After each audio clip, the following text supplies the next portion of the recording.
Derivatives trading involves substantial risk of loss and is not suitable for all investors. Past performance is not necessarily indicative of future results. So stressful when the world's on fire. Good God. I can't look at this, guys. Like, my strategy is you buy it and you hope that you gotta get spotted. Yeah, but we all think you're crazy. You don't fight this. No way. The markets are freaking out and you don't think that anything is wrong? Come back tomorrow and I'll lose it all. Should be fun.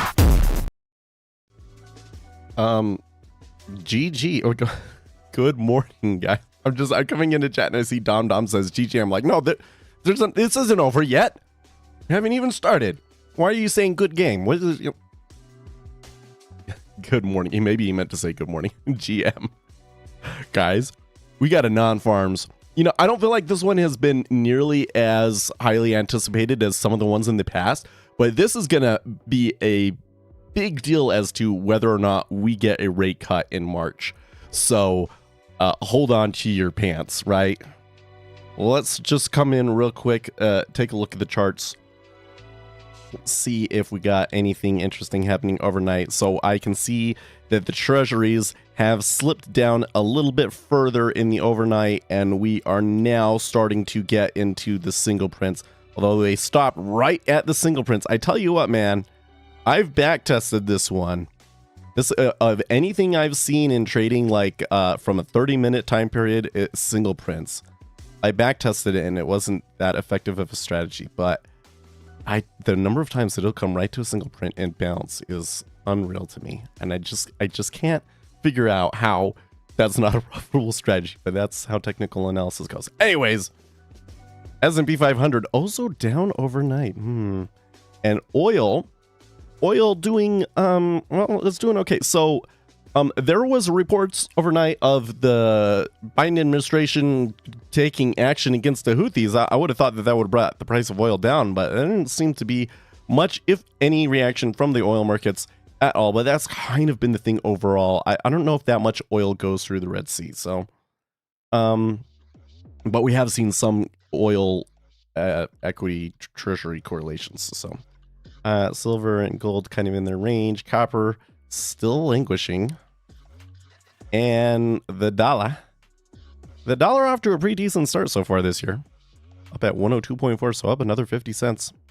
And the yen dropping, and we got Bitcoin tried to dig itself out of the hole yesterday, but yeah, you know, they got a slightly upward curve. Somebody's buying in there, so I haven't heard anything about an ETF. Does that mean it's not happening? Because everybody told me it was supposed to happen the first week of this year.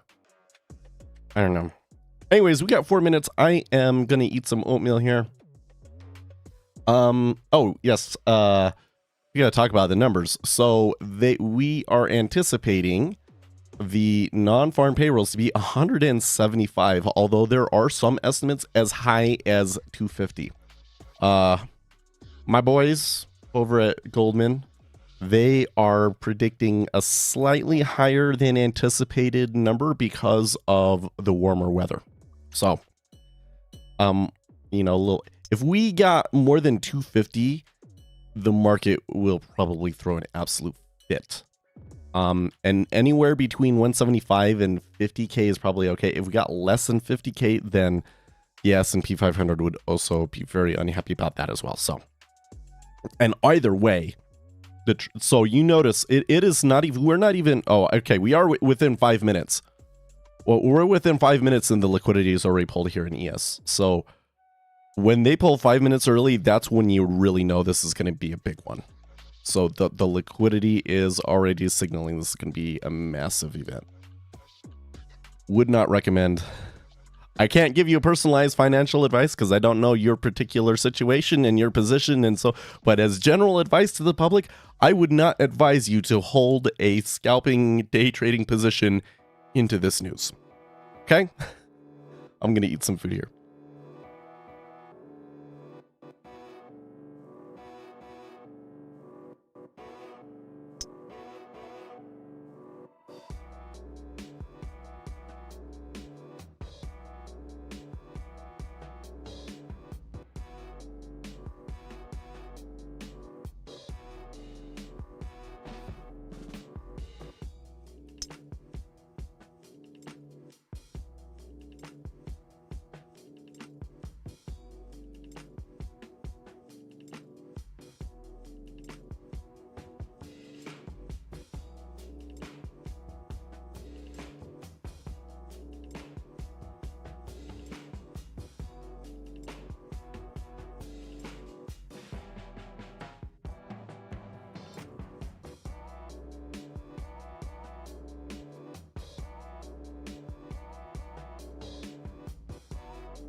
Jarrett Howard says, first time in? Well, welcome to the stream. You picked a day to come in, man. Look at the liquidity now. They're only putting up like a few dozen contracts in treasuries. This is going to be bonkers. The market reaction to this. So something I'd be really careful about too, by the way. Like, let's say that it comes out and it's really bad. I think that would be the most clear trade. Is if we got like 250K, something like that. Like, just sell everything. Okay, but I wouldn't want to hold a position in that because I would not be the least bit surprised to see it like spike up first, stop everybody out, and then go down. Also, should point out that the headline non-farm payroll number is not the only number in here to look at. So sometimes they'll move on that headline number, and then we'll kind of start reading more nuance into the average earnings and the unemployment rate and all that stuff, right? Oh, snap. Well, they sold. Oh, 216. So it was higher than anticipated. Wow, the Treasury's just jumped 8 basis points there. Holy crap. Look at that volume, too. That is nuts. Wow. Okay, but a lot there at 11-ish area might kind of create a little bit of a hole. Wow. I can't touch that. Man. The way the micros are moving is, I don't know if I could take a trade in there.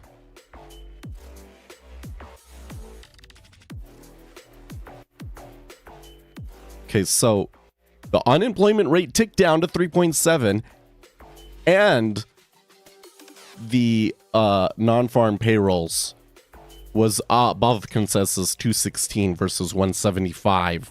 And what about average earnings? Average earnings were up spot 4 versus spot 3. No, yeah,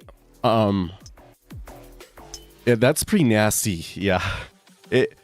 I think that this makes a March rate cut extremely less likely.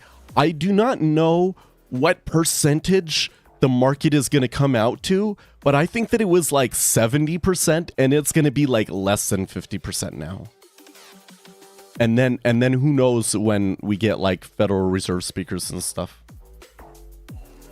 Do you think I should sell it? I really should.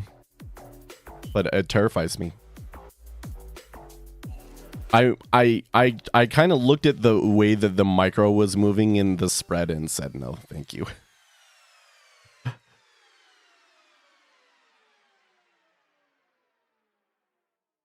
Like, it's kind of hard to buy into a 10 basis point move.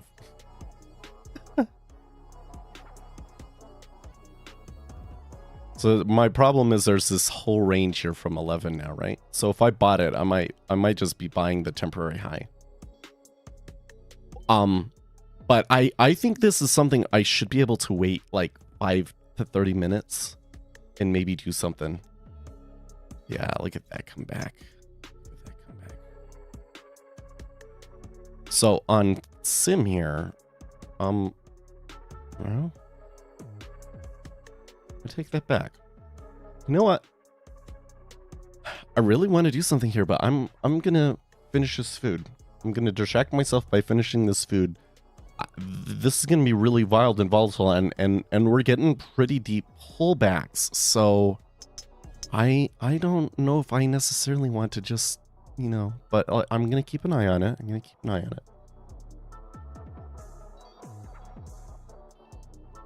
What do you think? Let's make a poll here in the meantime.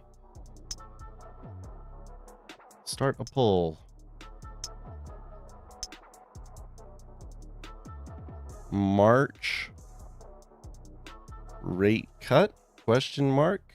Yes, no. Start poll.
Okay, so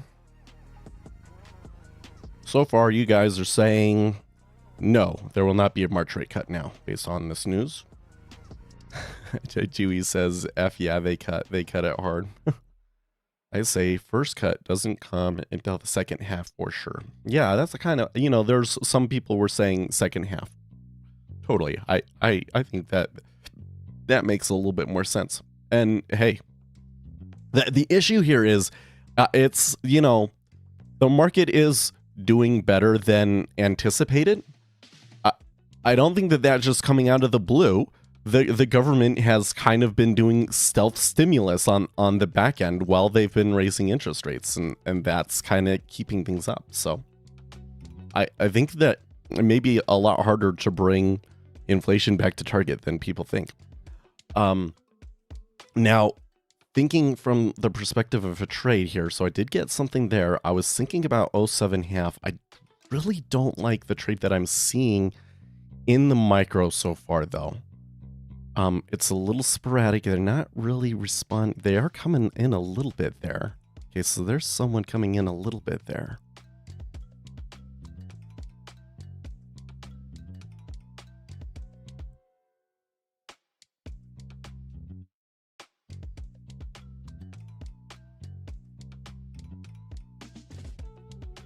And should analyze the curve here. So we did flatten. We did flatten. So the flattening kind of works against us, right? Because the trade is going to be sell the 5, buy the 10 and the 30.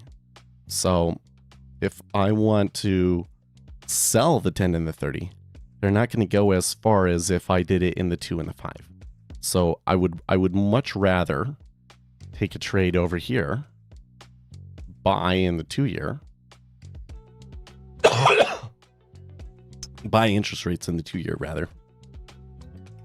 But you can see that over here in the 2-year that the liquidity is super bad. So that makes it a tough trade for me to take one on my live account.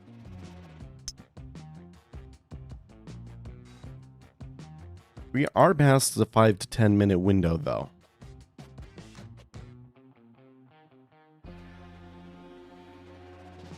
I was able to identify a pretty good spot over here on a sim trade though.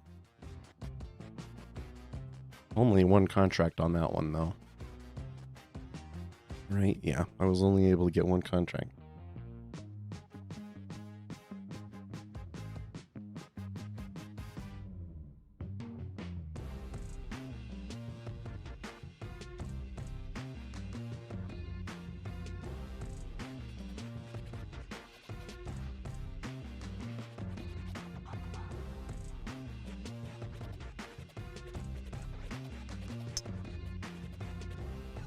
Well, let's come over.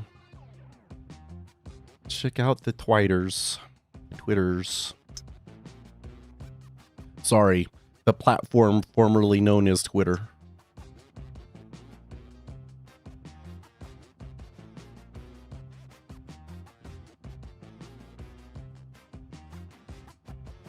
Kim Rose tweets steady as she goes as he tweets out the numbers. That's interesting.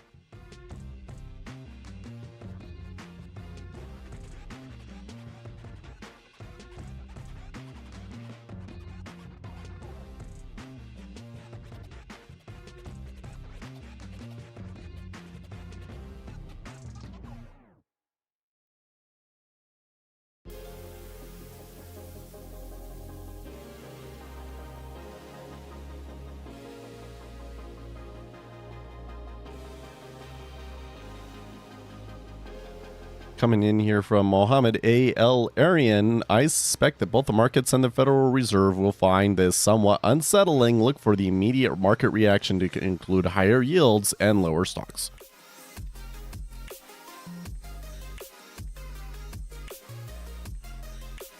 This whole business wants to buy bonds in his 401k. Wait, well, I guess he could get into the bond fund in the 401k. Although the what you make on those in their 401k aren't necessarily always super great. TLT, maybe. The thing is, well, I still say it's a tough call. I think that there's definitely going to be some money to be made in buying bonds somewhere in here. But I think that the price that you get is going to matter a lot as to how much you make, you know? Because there's people buying like last October that were, you know, just got creamed. So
let's see here. I've been in cash. Oh, geez.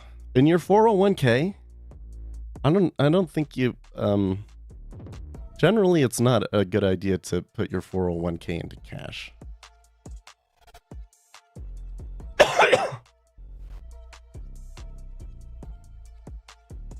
I have kind of never completely used all of my cash in my equity, my you know, my Mad Money portfolio, because I just wasn't finding assets that really looked attractive, you know? It was the same problem Warren Buffett's been having, right?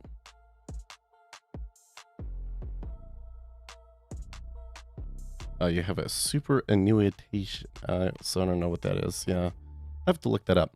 The rules for investing in the United States are really bizarre compared to everywhere else. This whole like 401k and IRA thing is kind of nobody else does it, so, as I understand it.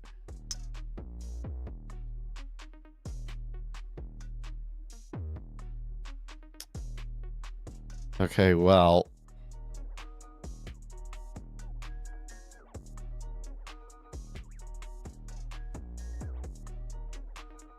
I'm seeing the liquidity hole there at 14, man.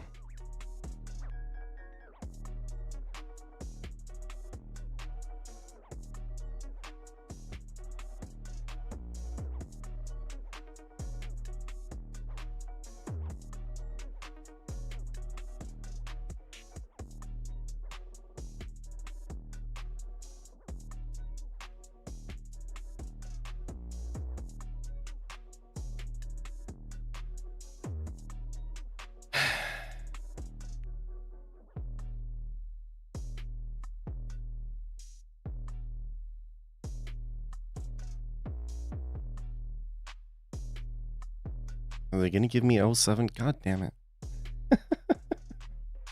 I shouldn't swear. Seth, calm down. It's okay. It's all cool. It's all cool. I was getting some tepid liquidity hole signs at 14.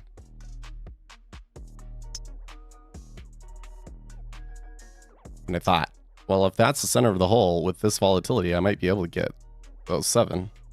But they weren't giving it to me, so I got impatient and hit in. But they would have given it to me.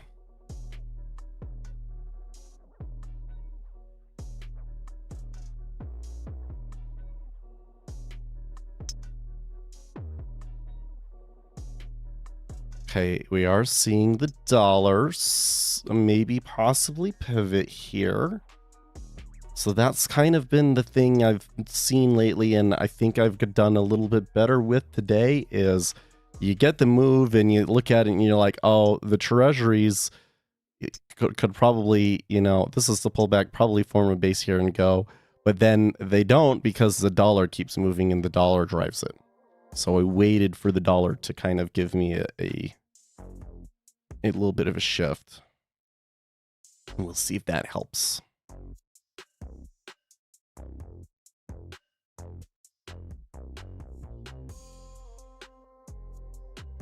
So the main market that I watch is the interest rate market. So what you got on the board here, I'll draw on them.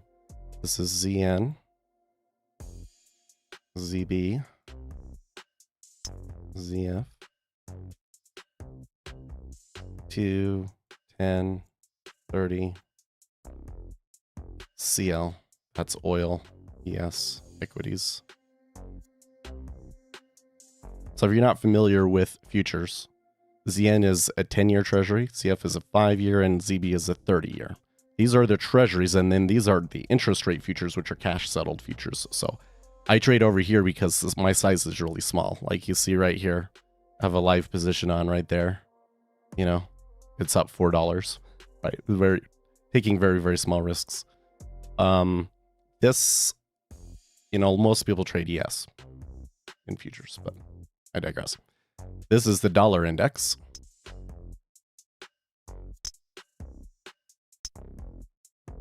But I'm also watching all of the other markets. You know, like I got oil up here. I've got copper on my other screen. I've got copper, gold, Bitcoin. I've got a watch list with a lot of instruments because what part of what I'm trying to do is determine like where is the money coming from and going to, essentially. Okay, well, so far it's been about equal.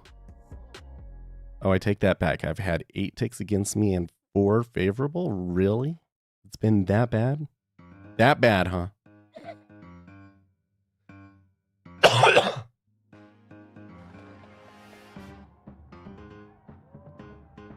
It is still kind of telling me that there's a liquidity hole here. So for this, I think I can start sizing up here a little bit.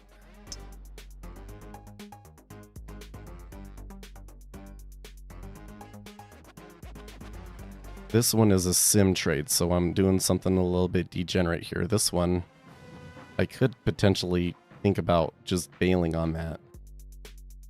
So I did not like that move. They ate through a lot of liquidity there. The treasuries are still going long here, which I don't like. The dollar fell back down.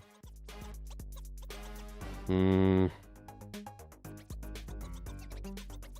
I don't want to run into a situation like the other day where it just goes forever and ever and ever. And you get a terrible spot, right?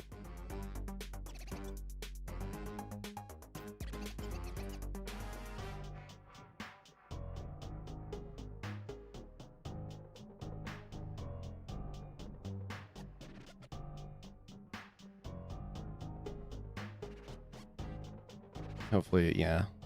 Okay.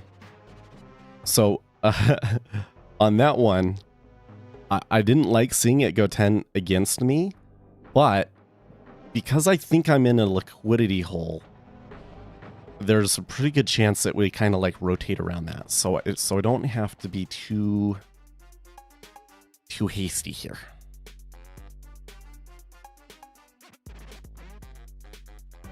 I'd say it's getting pretty volatile.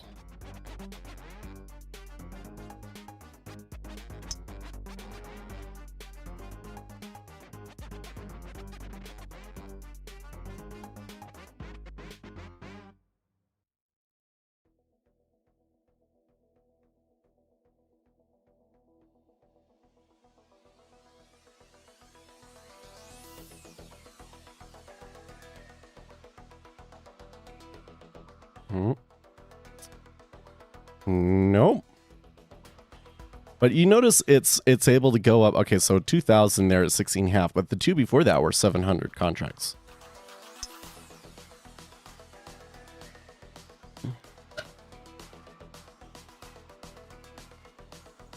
So it's hypersensitive right now.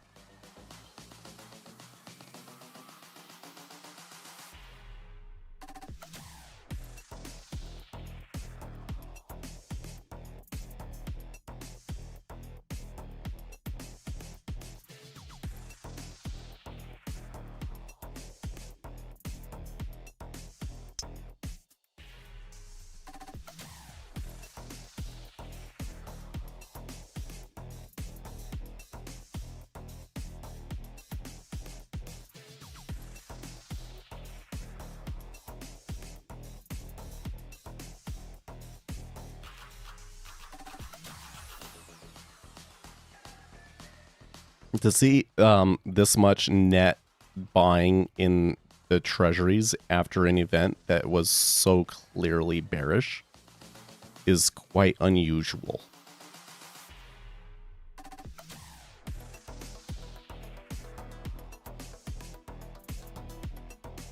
I'm now to the point where I'm thinking I must be missing something, because I'm seeing all the bad signs.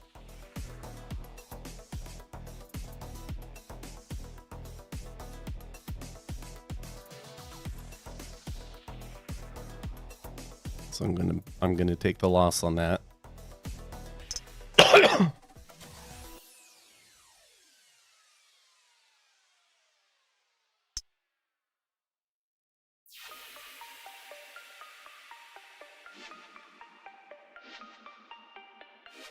The S&P 500 has almost completely recovered the move now?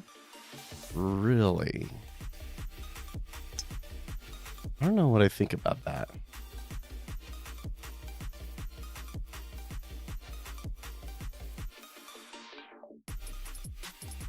Well, Zero Hedge's headline is so much for that March rate cut.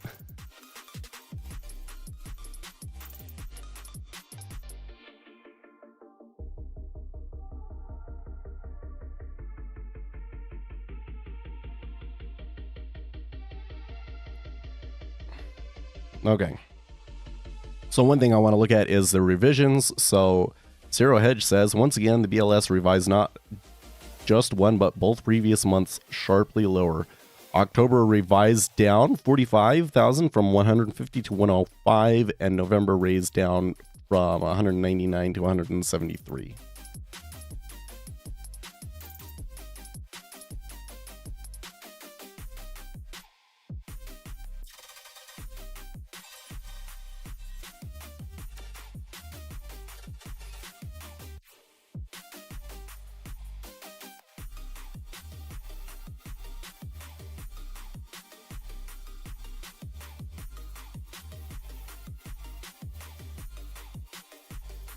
Oh, I see.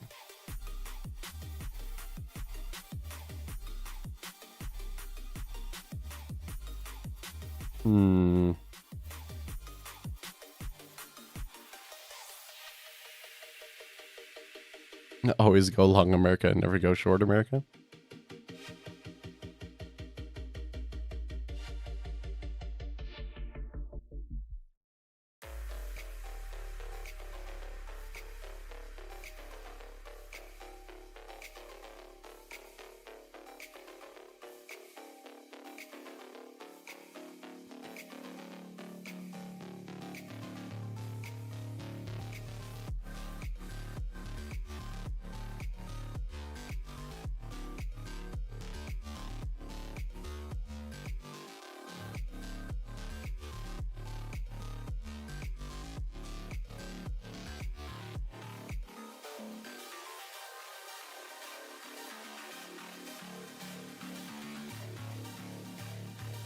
So it is kind of turning around again, but I think in order for me to try and do something here, I really need to see that flow in ZN turn the other way. It does look like there was some buying in here that has subsided.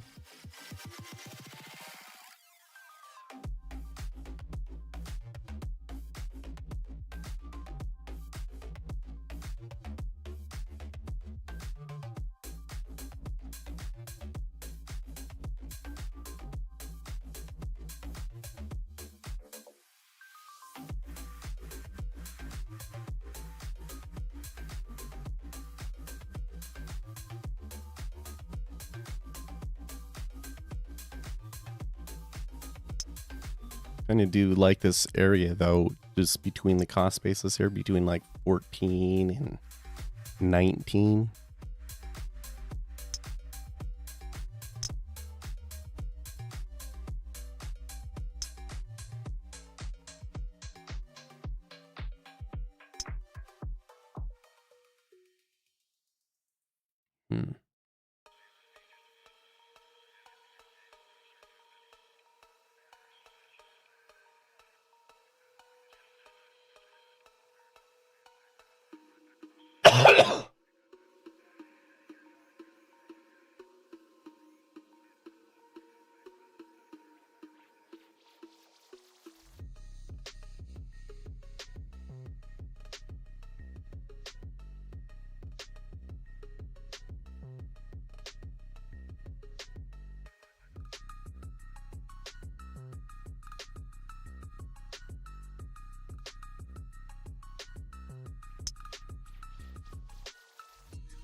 Okay.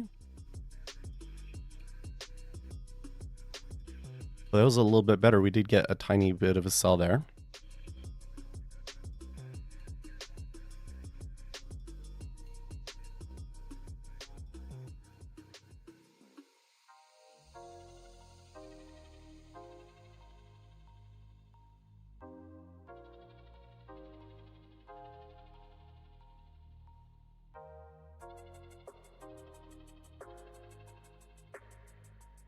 The dollar is still kind of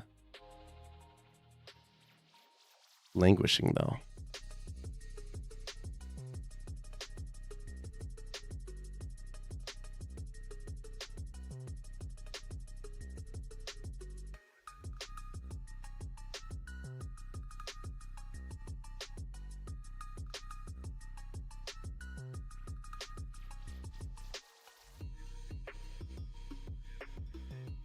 Darn.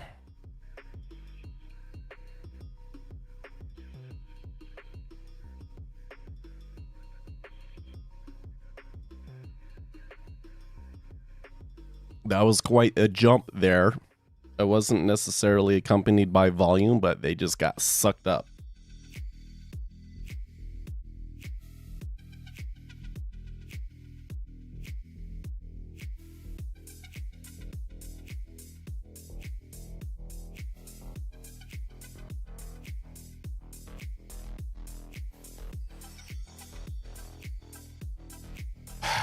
You gotta be kidding me.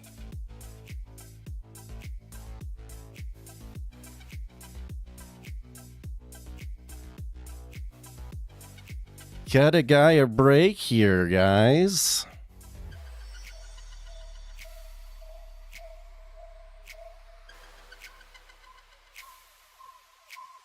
Waited for that little bit of sell volume. It did come through, and then like there was a little gap, and now they're pushing it further.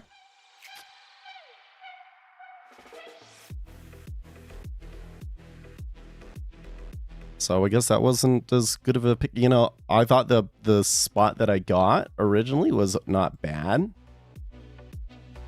but I didn't actually ever get any favorable excursion because there didn't any trades go off ahead of me. So,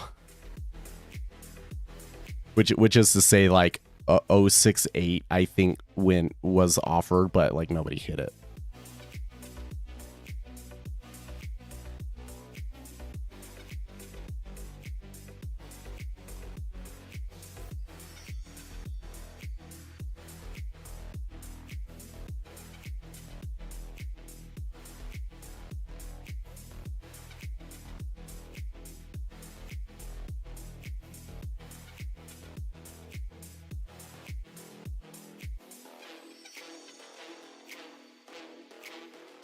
Well, the way that it's trading there at 18.17.5 is kind of a sort of market that I usually try to avoid because it's only going up by like 500 contracts both ways.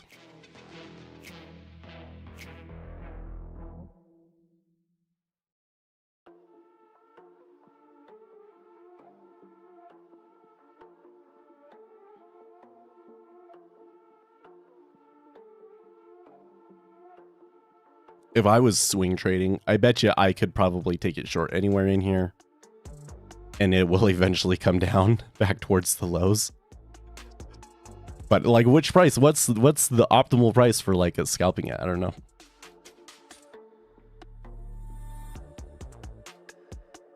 My spots haven't been working too well.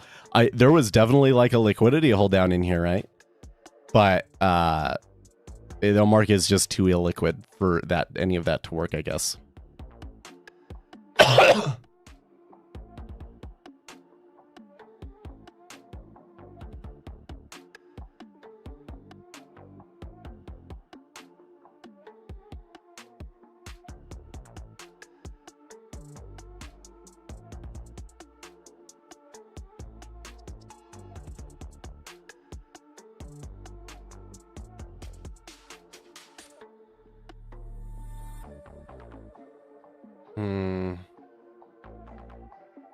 I wonder if I come on the volume profile, how much of the Federal Reserve action did we wash out? Oh, we didn't.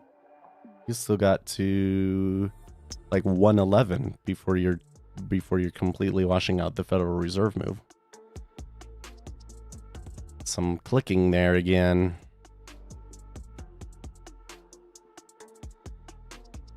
Oh, that was an ES. Back. Wasn't in the Treasury, it was an ES. S&P 500 is moving higher. What?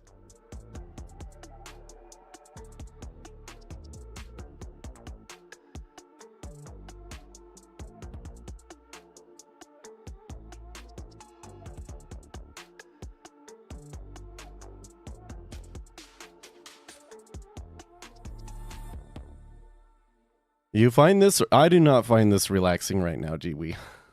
To be honest with you. I do not find this relaxing.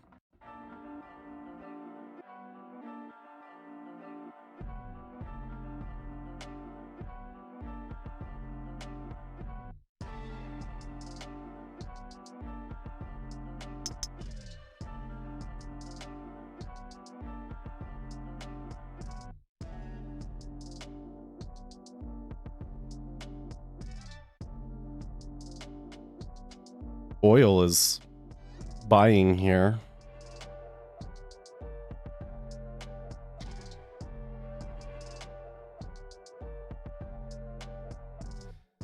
So basically, I look so dismayed right now because what it has looked like a normal and fairly deep pullback has turned into a complete erasure of the news and on a news event that I would expect to be pretty clear and possibly even I don't have a stop. And even possibly like a trend day in ES is completely erasing the move. So there must be something in that news that I don't understand. Maybe they're revisions. I don't know, but I find this action bizarre. So I don't have like an explicit stop set somewhere. You should never ask me where the stop is. I'm not going to tell you. I don't want people to know where I'm going to puke.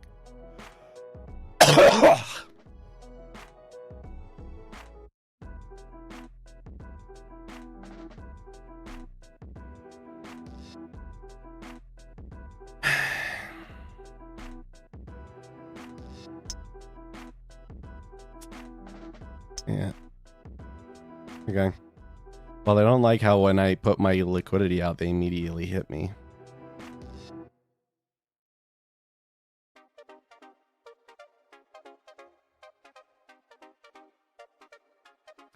I'm pretty unhappy, guys. So a $40 loss today.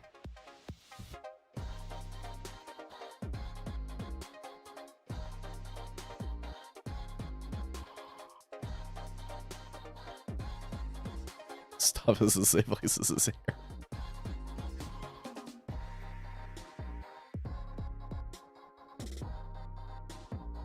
The thing is, the Treasury has been buying up through this the whole way, so I don't know what. I waited for like the first like most tepid sign that I could that, you know, the flow is reversing. And it just didn't.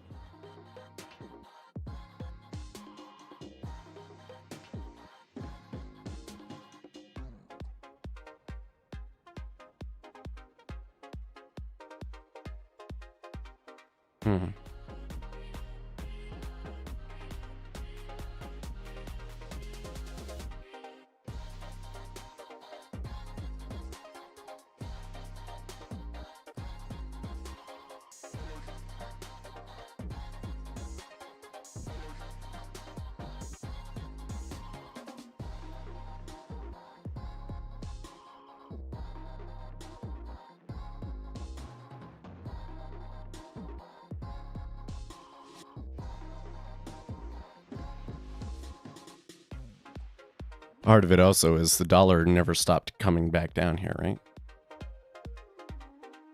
I still find myself searching for the short, though. Like, I liked that last down little bit of a down move.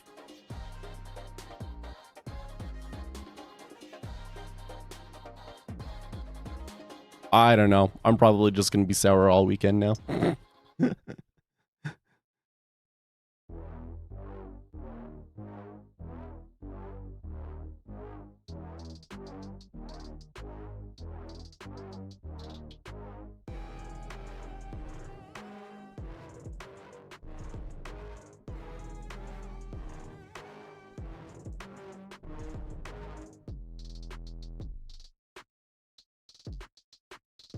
Well, that came back to about where my entry on that last one was.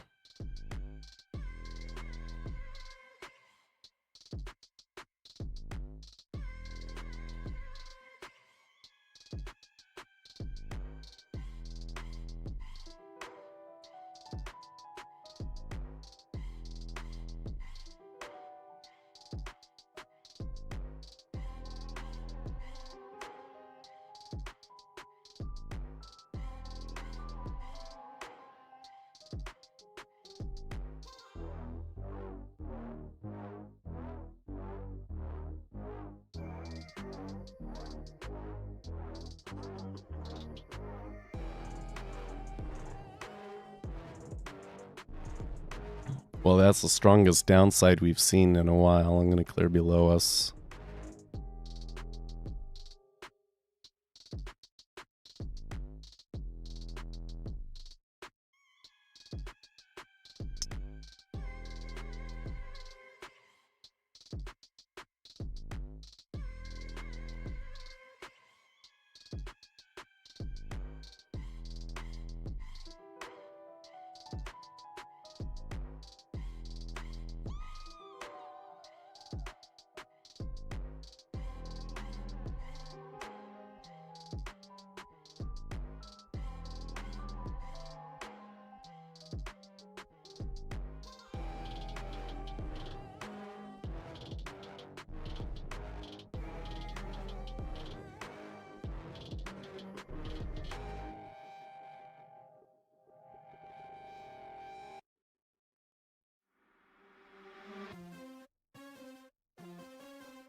Let's see here. Forex Live. Why the dollar gave back all the non-farms gains. The headlines look bullish on a non-farm payroll, but when you dig into the report, there are some real caveats. The headline might have beat the consensus by 46K, but the two prior months were revised by a combined to 71K. Unemployment held steady at 3.7 versus 3.8, but labor force participation fell by 0.33, meaning employment to population worsened. Government rose by 52K, which is a big chunk of the report and doesn't exactly point to a roaring underlying economy, and the household survey saw 683K in job losses.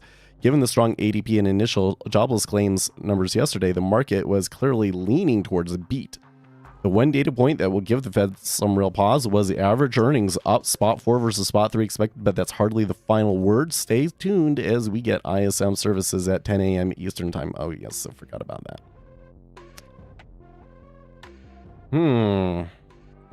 Which is, by the way, what is that?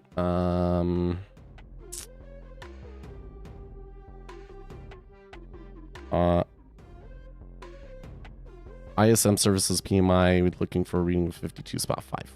Still 45 minutes from that, though.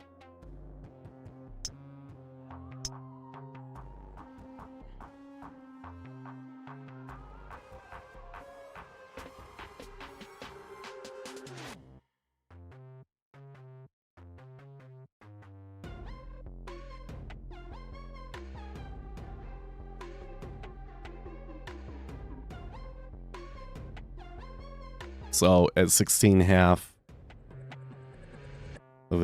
they got stuck there for a little while. It still looks like that there's not enough liquidity to constrain this market, so could probably do anything here.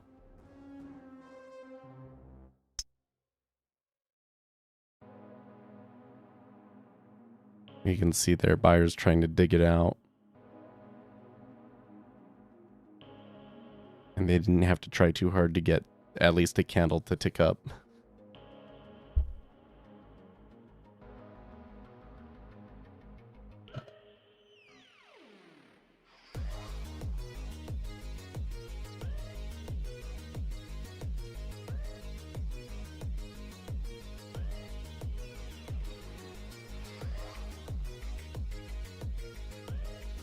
Does, you know, that Forex Factory article that I just read could explain the flows that we are seeing, that the market said, oh, well, you know, even though the headline and all those numbers were bad, they did revise the print down and it looks like it's mostly coming from government. So maybe maybe we still need to be concerned about the economy and the Federal Reserve may still raise in March, I guess.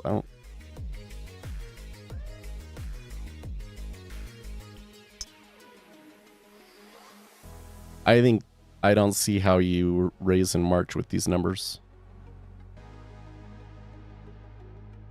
Financial Juice is running another discount. That's good. I have an affiliate link for Financial Juice in the video description.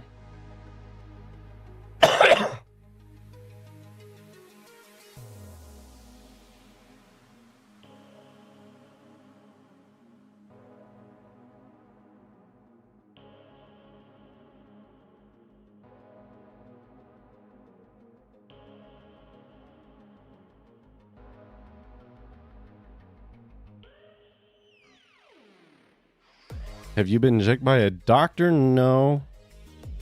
Do you think I should be now? That wasn't that bad of a cough, was it? I'm not actually coughing anything up, is the thing.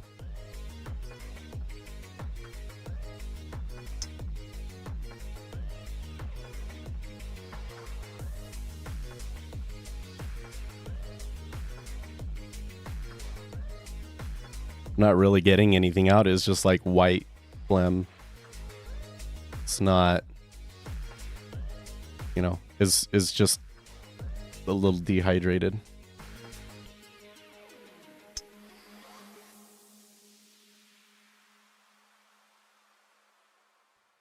There's another little, well, there you go.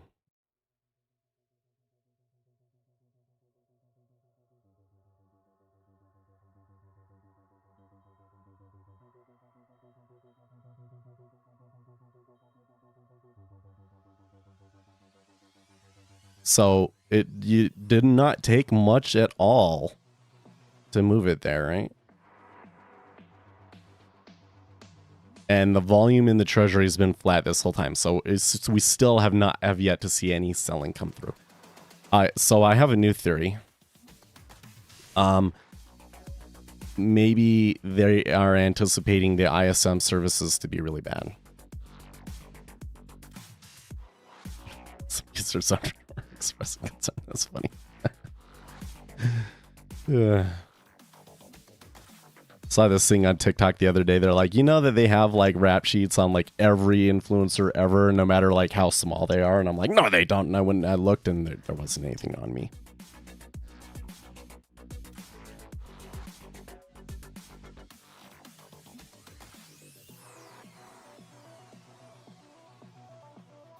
Means you guys are doing your job. First rule of Trade Club is we don't talk about Trade Club. Is that what? Is that what we should call it, Trade Club? Because saying that about speculators, that doesn't make much sense.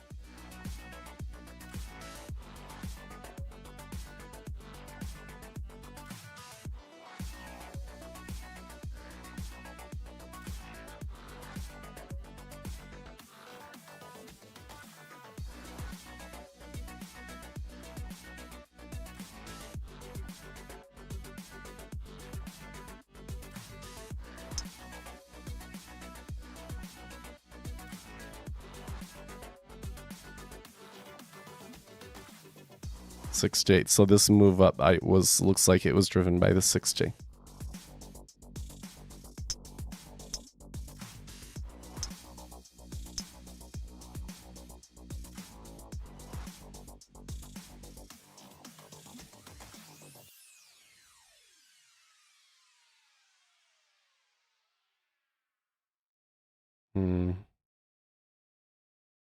Oh, back and forth there at 18.5.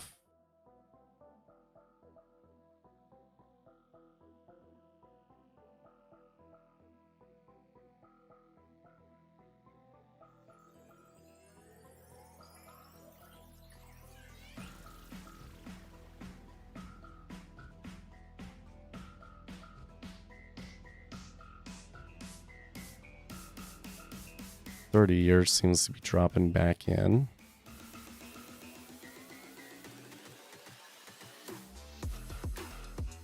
So now I'm like, what, 4 and 11? Yeah.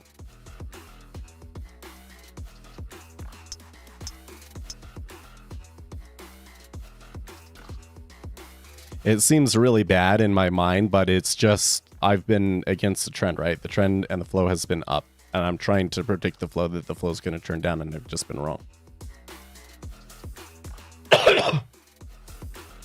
So the spots that I'm picking and everything probably have nothing to do with it.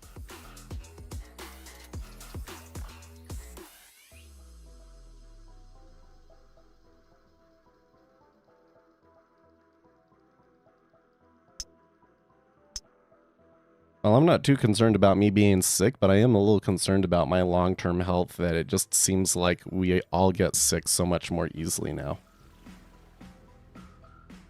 And this, and man, the stuff that I've been blowing out my nose and everything is really wild.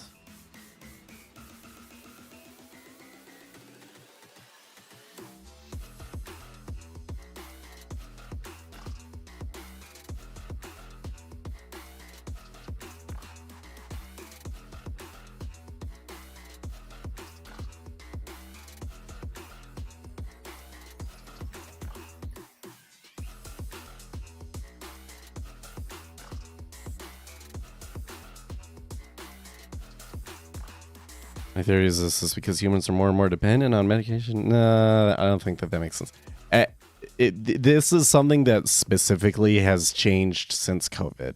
So it seems like the herd immunity is like just not there. Like I'm not picking it up and building the immunity up from other people anymore.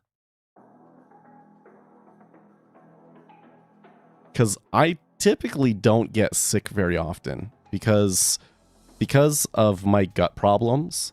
I have a very and allergies. I have a very overactive immune system. So I don't get really very sick.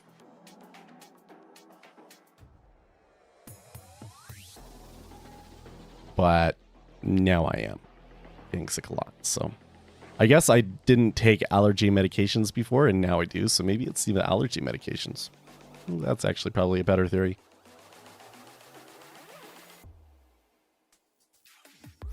Although that doesn't explain why all of my kids get sick so easily.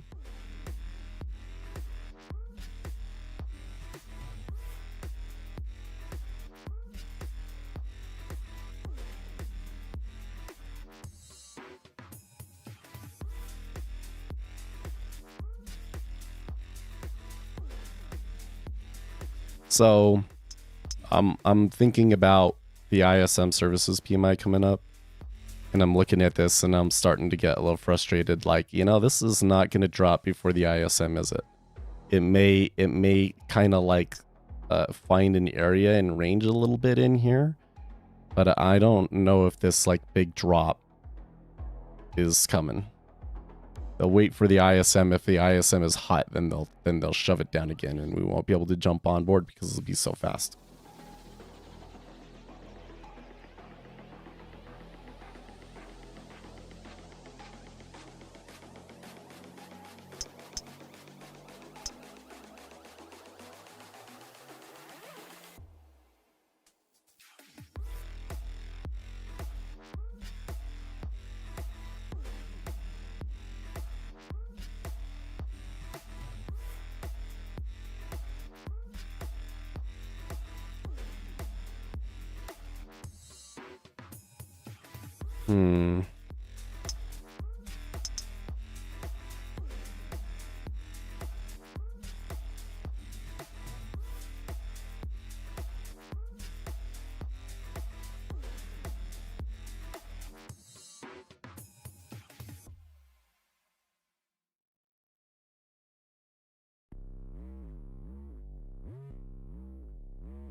Yeah, I'm not liking this too much though. I'm also thinking like it's been a while since I've been able to catch a break here. I've been in a downward spiral since like October. This whole rise has really been nasty to me. Even though I have had periods where I've been buying and stuff like this. It's not like it's been too much shorts or anything like that. It's just been like, yeah. We need to make some changes.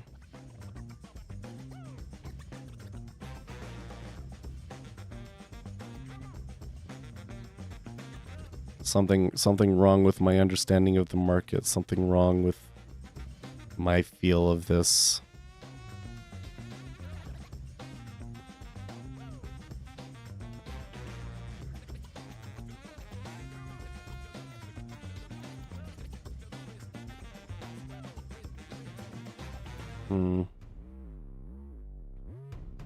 Did you see how they tried to take it there, but somebody immediately hit back at 19?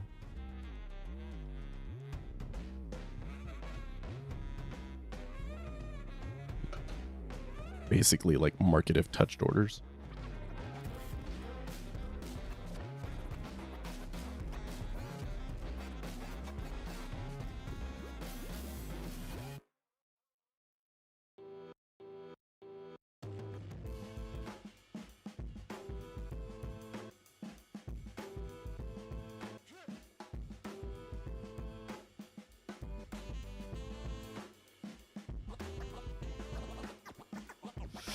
$25.67, man.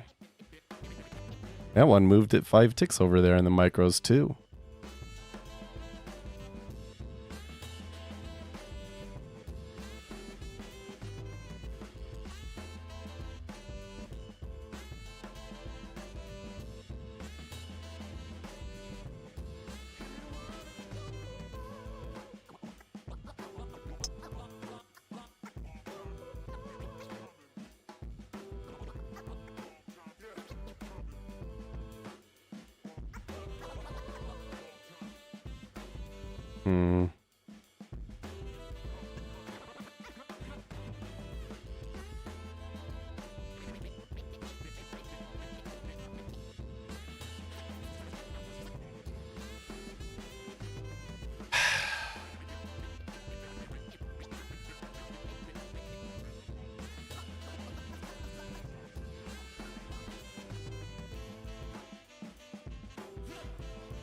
Well, I think I'm done for the day.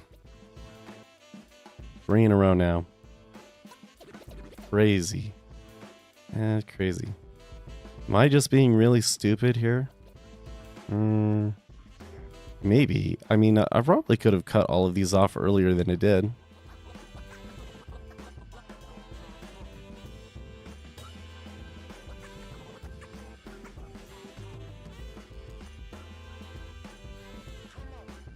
Day's not over yet, though. Still at 30 minutes, and then we got ISM.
Yeah, Twitter's been pretty quiet today.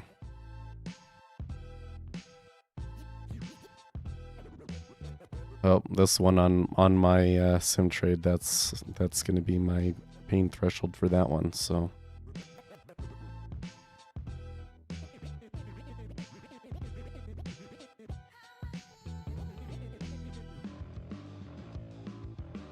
You know, I don't think I've ever seen one where we moved 10 basis points on the news and they completely retraced it. I don't think I've ever seen that. It would be really hard for me to be able to search for that, to see something like that, but I don't think I've ever seen that before.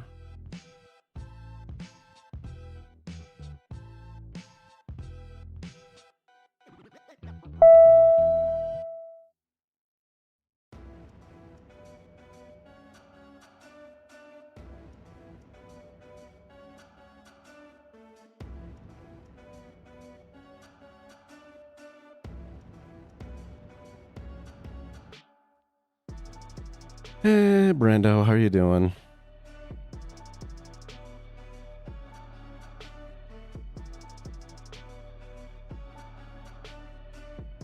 And there's bid at 21.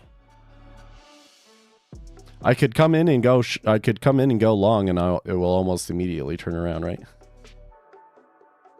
Oh, I'm sure Uzi's around. He hasn't been talking much lately.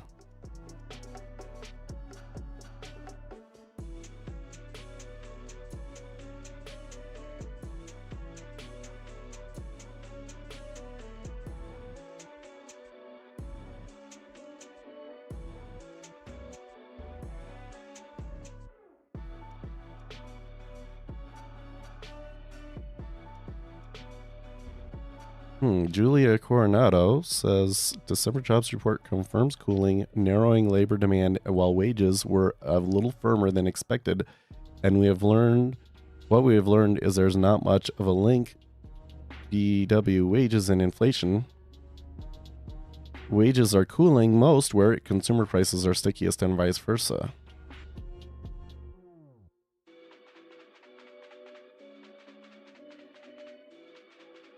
Slight pullback there.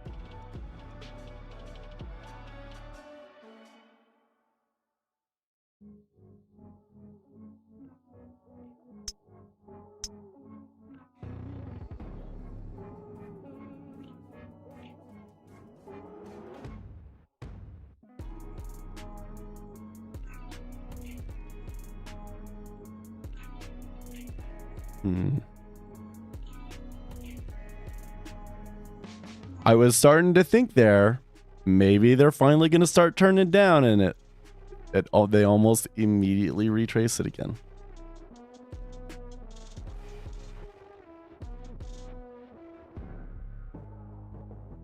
Whoever is buying this is super powerful.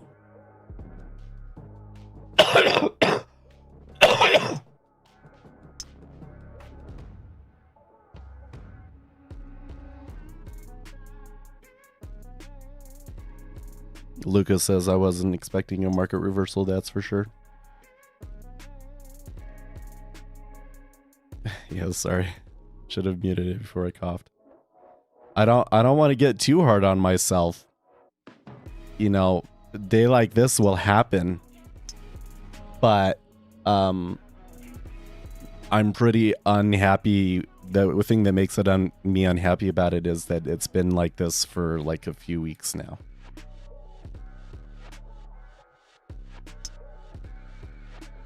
You know, like on Wednesday, we had that really bad one. That was like super bad trading by me. Today, I was a little bit better on that, but none of the trades went my way. So when you come in and you're getting like zero favorable excursion, I'm definitely doing something wrong, right? Definitely reading this wrong. But I guess in this situation, you know, there's an uptrend and I'm expecting it to reverse now. What do you mean, like, what is my, well, since I've only taken 2 trades. Oh, for 2023 overall, it was only like minus 50, I think, overall. Depends on if you count like the data fees or not, right?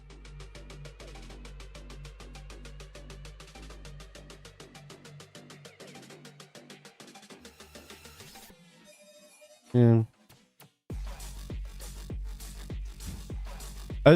So like the 2 things that frustrate me is I'll often get these situations where I'm totally right and it just doesn't go for me, you know, until like long after I'm gone and I can't trade it anymore. But then it's also like when I'm not doing well, I really, really do poorly, you know?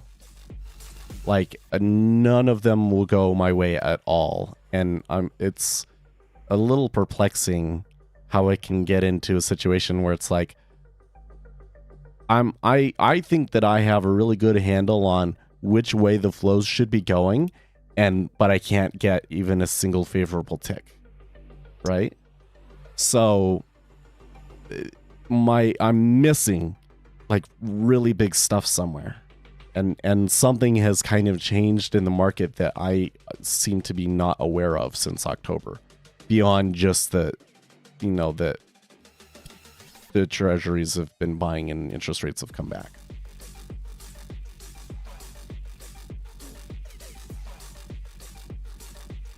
So when I have a gaping hole that big, I'm not quite sure where I need to go to fix it.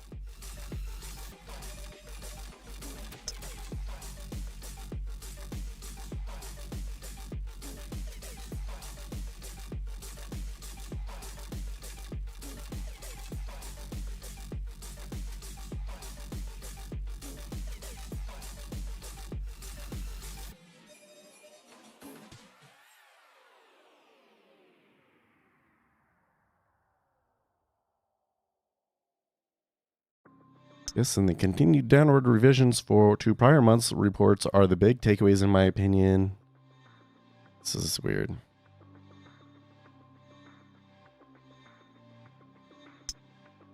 So another thing is I don't think I've ever seen a situation where that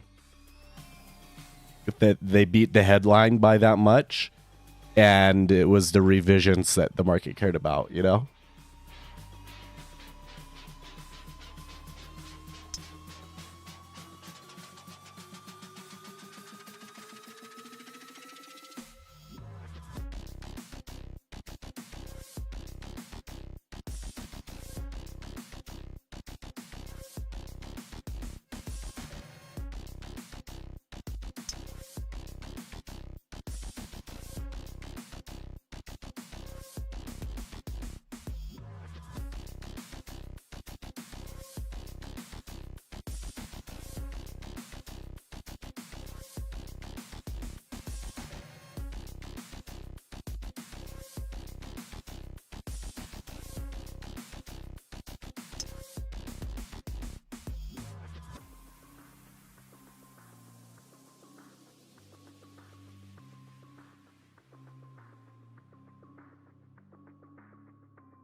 Ugh.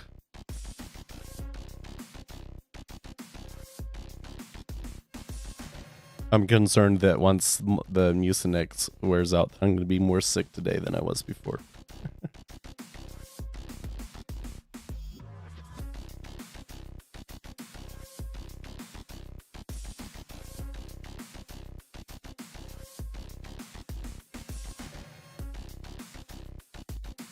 Forex Live, mixed open as market rethinks the jobs report a bit. Let's zoom out. Look at the dollar. Wowzer. Almost touching 1. What?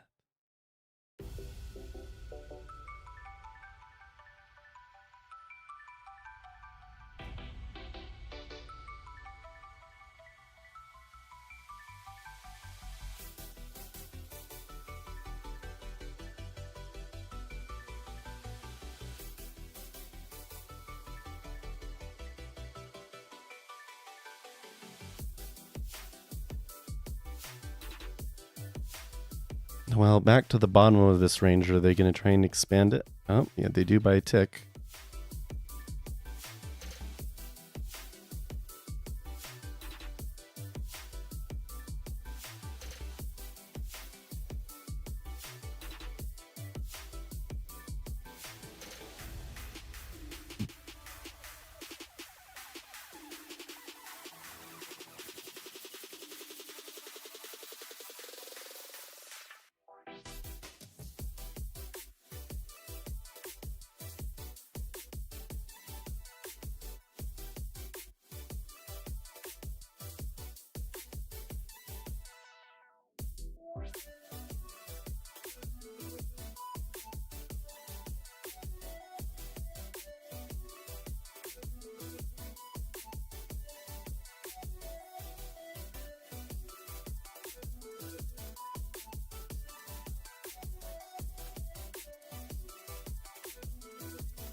I am starting to see some selling flows come into the 30-year.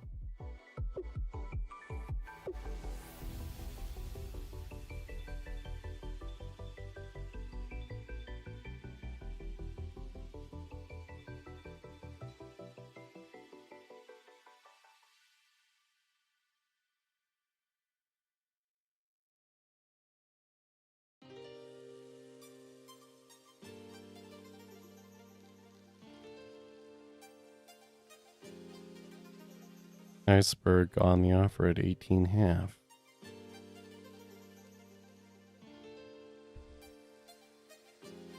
And back to 19.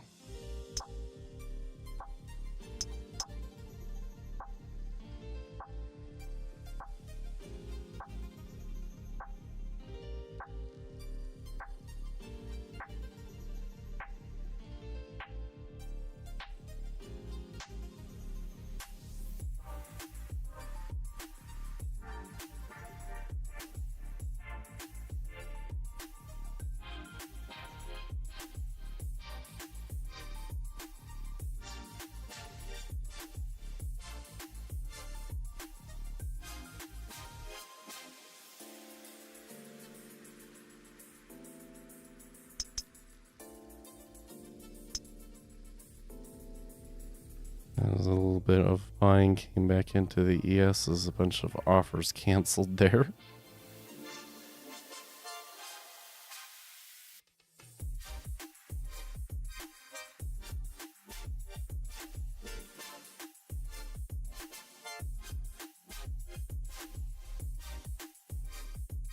Shit.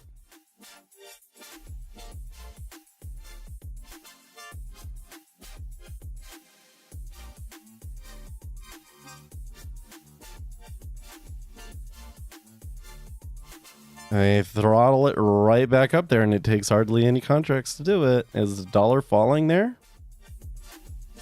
Maybe. That was maybe because the dollar dropped there, yeah. In fact, that looks like it probably was because of the dollar.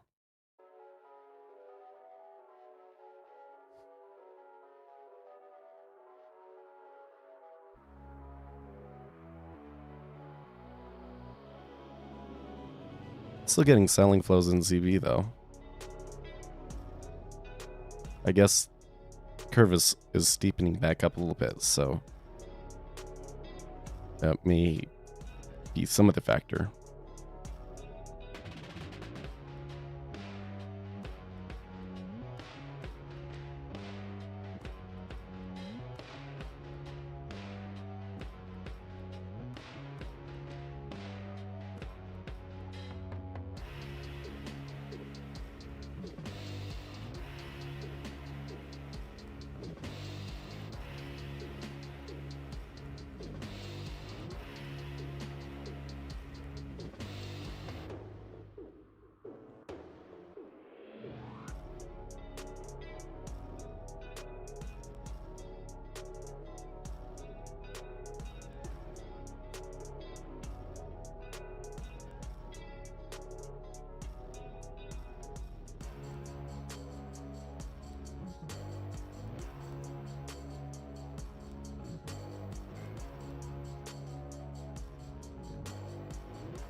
Still looks a little shifty here.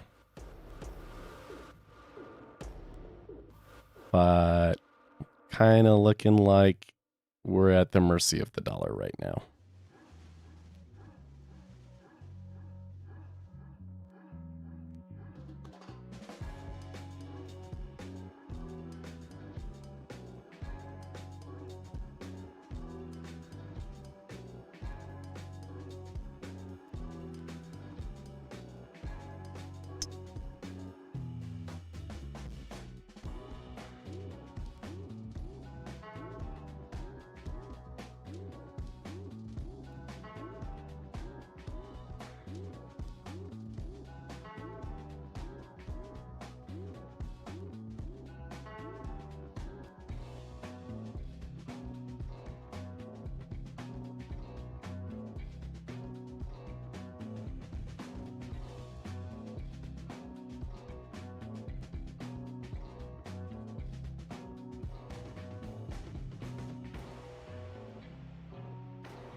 Double hum right there, man.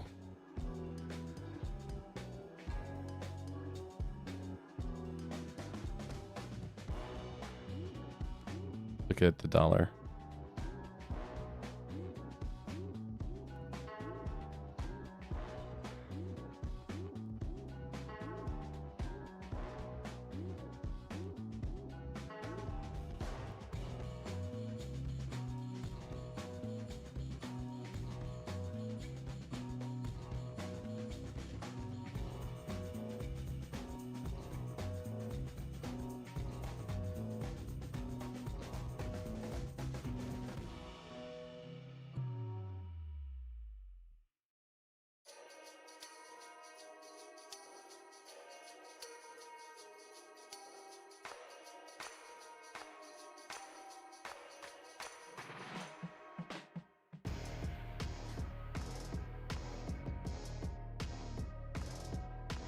I don't know if there's much to say about this spot. I think that we're kind of it's getting a little random out there.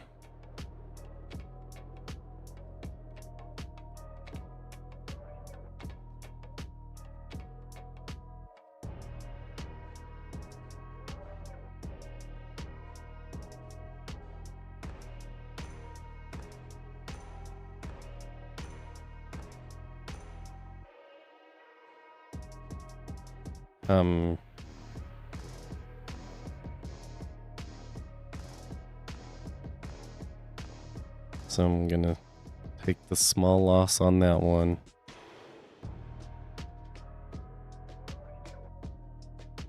Wait for ISM.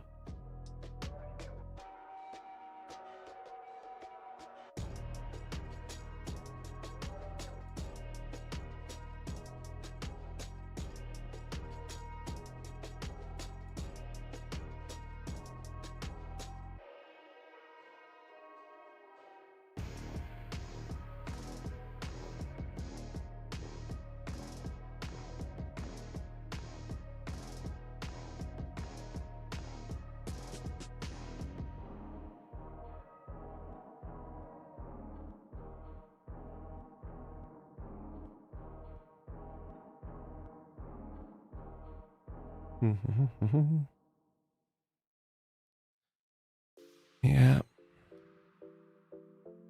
Made the right call on that one.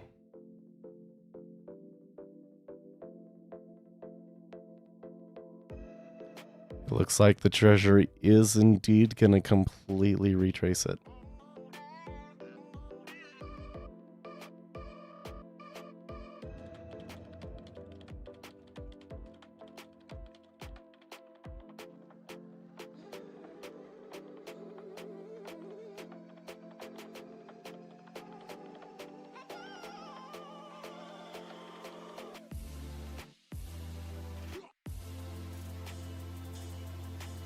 It's crazy to think about because there is no way in a million years that I ever would have thought to go short 409.5, 409.5.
That one again looks like the dollar is just cratering for whatever reason. So they maybe there's support at 102.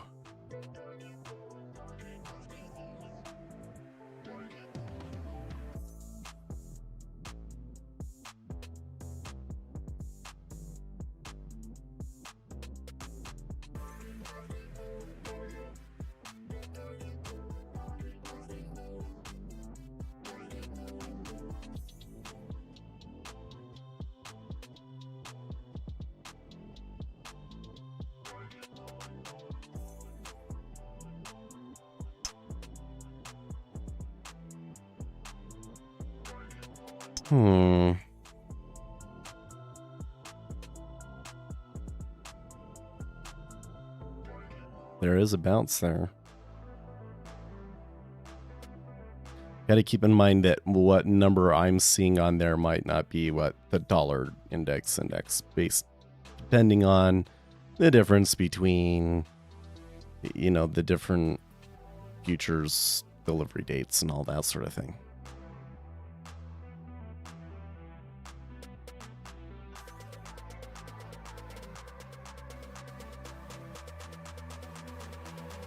It kind of makes me want to take the reversal again.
I guess Biden's doing a press conference right now, doing a victory lap over the non-farms numbers.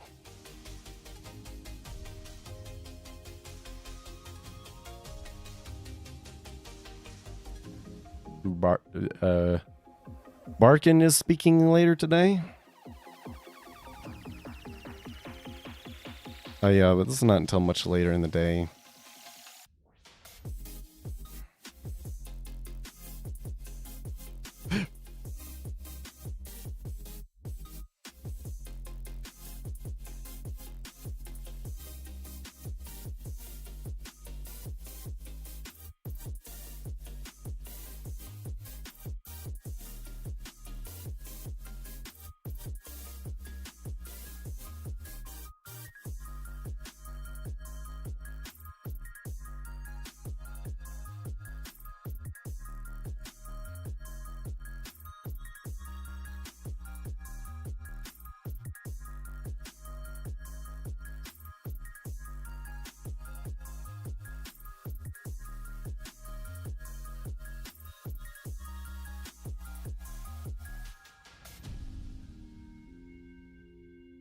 Well, I like that move a lot, but it's too close to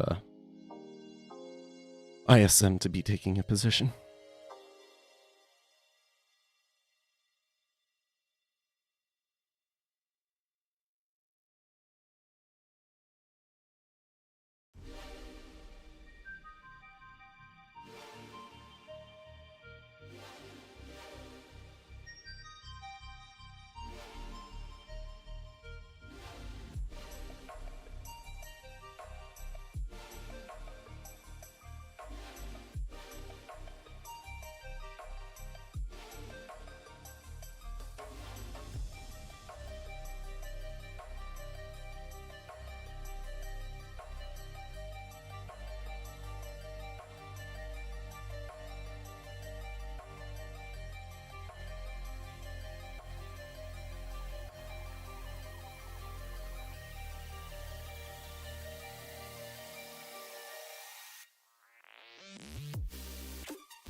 Okay.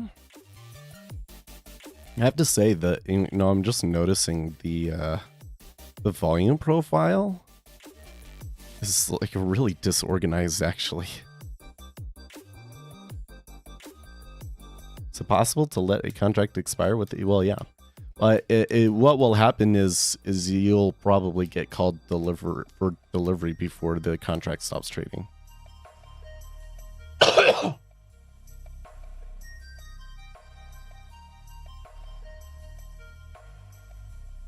Once the delivery month comes, you could potentially get called for delivery. That's why everybody switches over to the next one.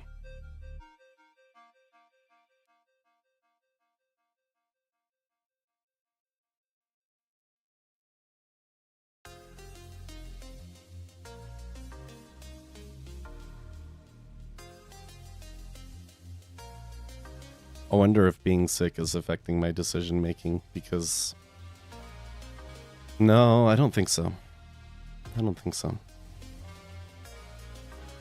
I really truly believe that this whole deep down in my heart of hearts, what I feel right now is this entire reversal is bullshit. And then the market is playing games with us, and that interest rates should be above 4.1.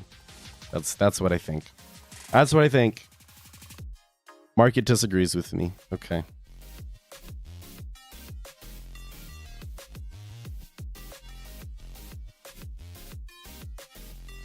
Where all the buying coming from? I have no clue.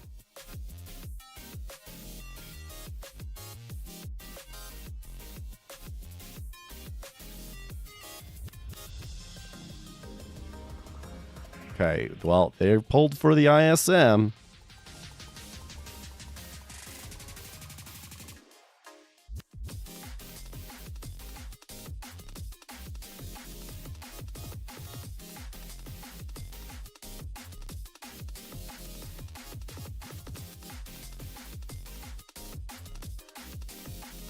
Ouch.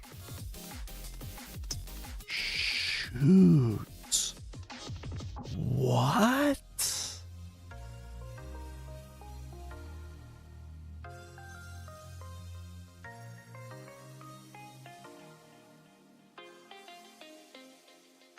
Huh.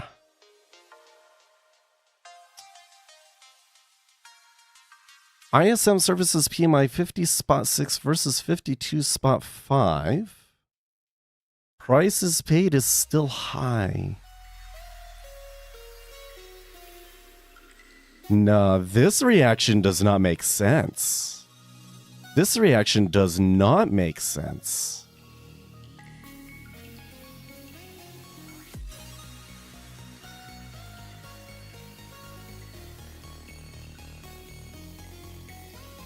Yeah, this is gonna... Oh, that's wild. So I think somebody puked on that.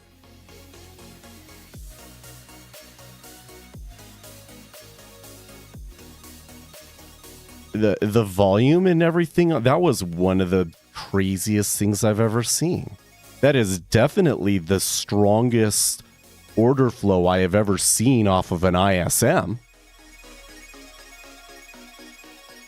That was, and I'm not quite sure, because, yeah, ISM Services PMI was 50.6 versus 52.5, so it was miss, it was an okay miss, but, like, prices paid was higher than anticipated, right? So, I would expect the the Treasury market to move up a little bit off of that, but not like what they did, no way!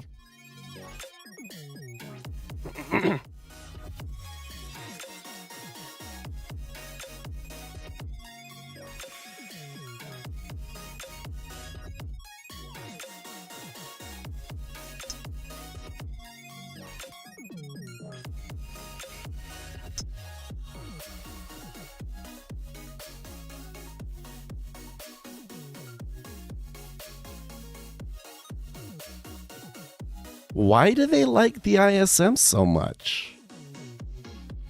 And it's still, and by the way, it's still a expansion too.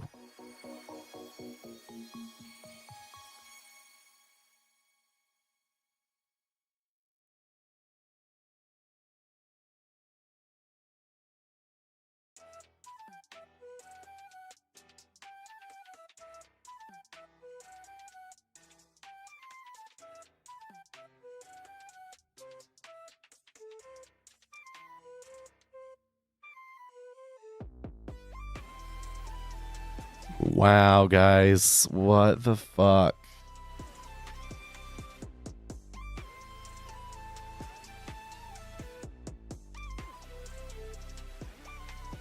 This is nutty. And then it extends? Like what?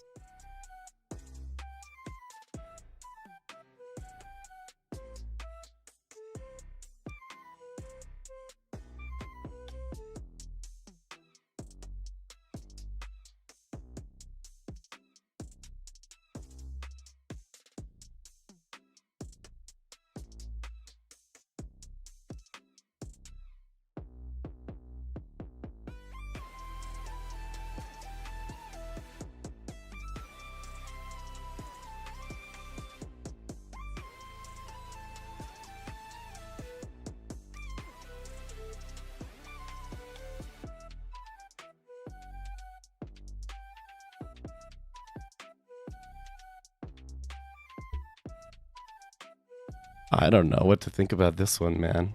What are we missing here? I don't know. I am not... So, this is probably the biggest contraction in ISM Services PMI that we've seen in quite some time, so that might have something to do with it. Still, I feel like the degree to which they reacted was, like, really, really wild.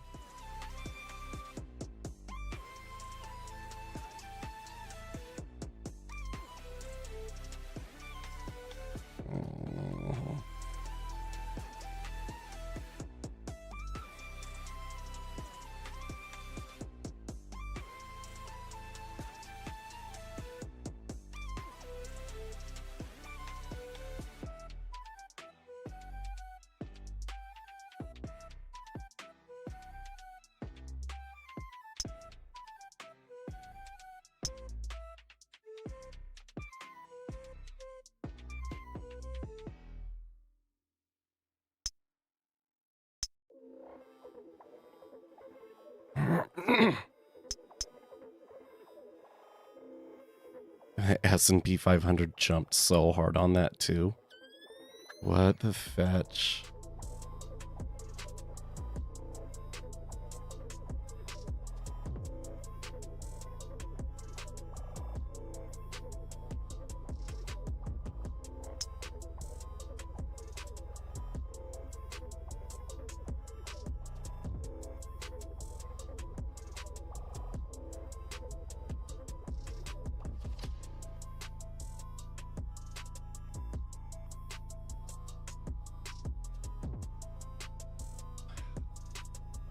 Come on, wow. That's not backing off, man. I thought that they'd be exhausted and they'd slip right back into that, but it's not. He's still pushing it. I mean, there has been pushback against it, but not. It's actually quite lackluster, I'd say.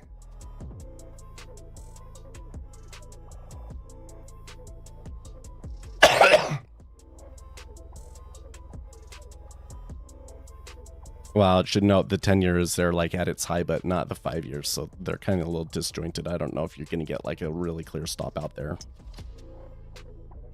Might drift higher though still.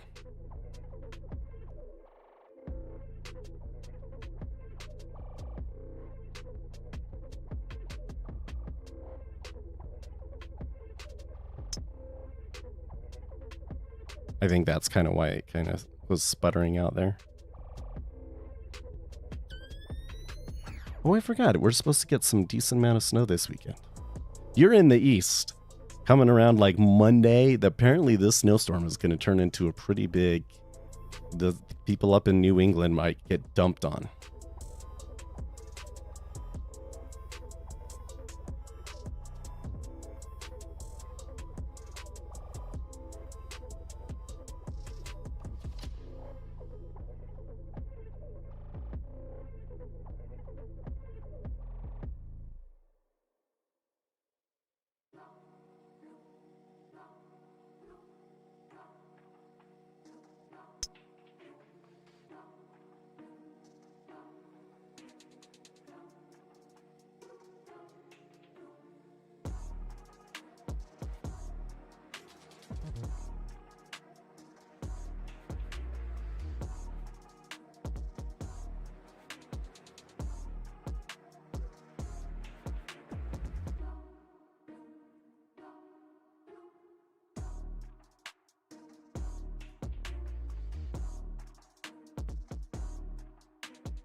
You know, so I'm still thinking like, what am I missing here? The cynic in me is saying, oh, the market thinks that the Federal Reserve is reducing interest rates purely for political reasons, and that the fix is in to try and boost the economy so that there's no way that Donald Trump can win, and ergo, anything that kind of goes against them cutting rates is actually an opportunity to buy the dip, right? Like, that's kind of the way that it's behaving. Is as soon as you see something that very clearly contradicts the narrative that interest rates are going to be coming back down aggressively, you see the market just push even further.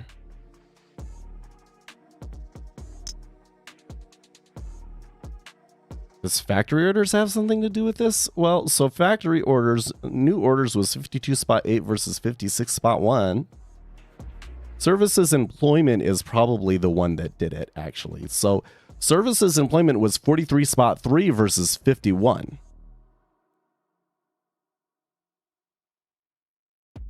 Jeez. How is this just going to go all day?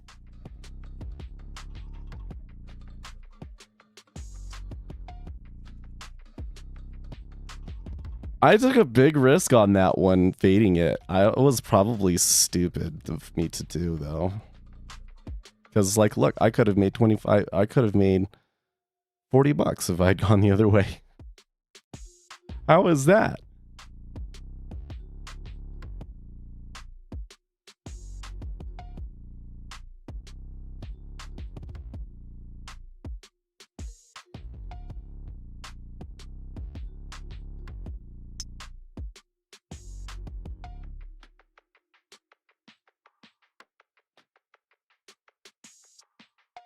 I don't know, man.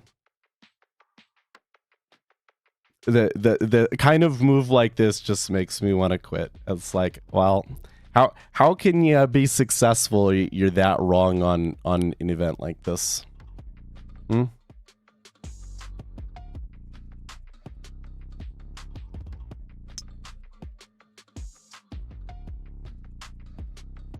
Okay, so ISM down would mean more of a chance for a rate cut. That's true. It's just the amount of reaction that we've had. So note that when we started this, we were basically at like 4%. Okay. When we got the non-farms number, we went all the way to 4.1. And now we have come all the way down to 396. So we moved up 10 basis points, and then we moved down 16. And like the thing that's crazy about it is like, okay, they retraced the non-farms news. So 10 basis points up, 10 basis points back. Then we got the ISM, and the ISM was worth another 6. What? I don't think I have ever seen a reversal that hard. I don't think I've seen anything even close to that. That may, I don't know how I would do a stat like that, but that may be one of the largest reversals ever. And I've certainly seen situations where it's like, okay, here was the news, but then when you look at this number and you look at this number, it's not actually what it thought it was, and that might maybe explain why the markets went the other way, or there's some sort of flow explanation. But this one, I just cannot. The market's interpretation of this is just completely the opposite to my own. And I am completely perplexed and dismayed, and I've never felt more lost in trading, and it's very discouraging.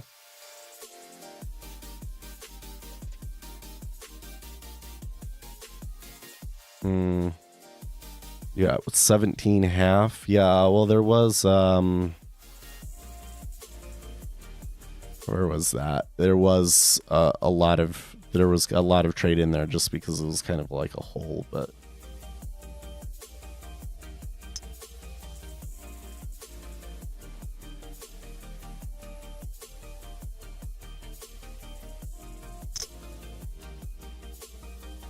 so now they're back to, what did that do to me? $86 loss today, guys. I'm so embarrassed. I'm so embarrassed.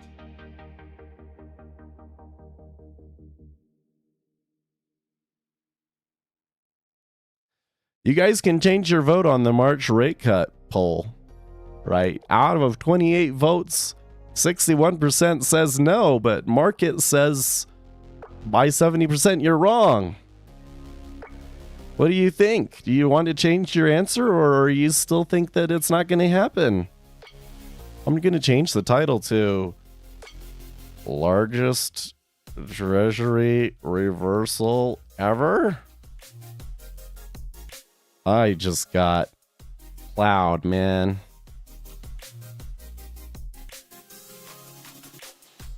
My butt's going to be sore from this one for a long time, man. My ego is going to be sore from this one for a long time.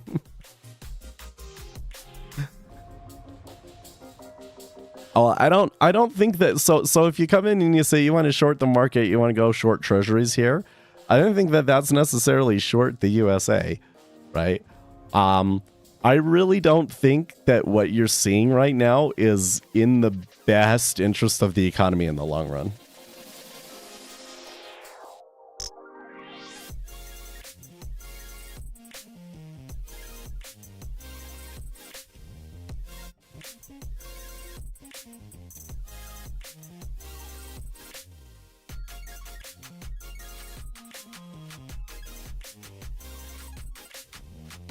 Well, we're back to where I stopped out.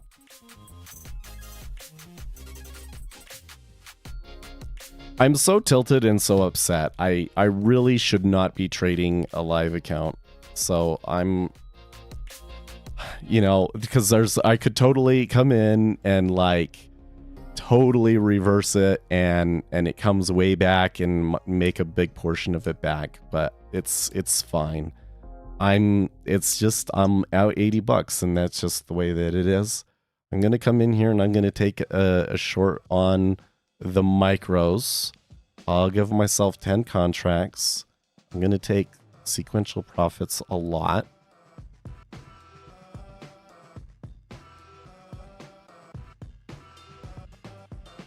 So there's some icebergs here between 04 and 03 half that might help me.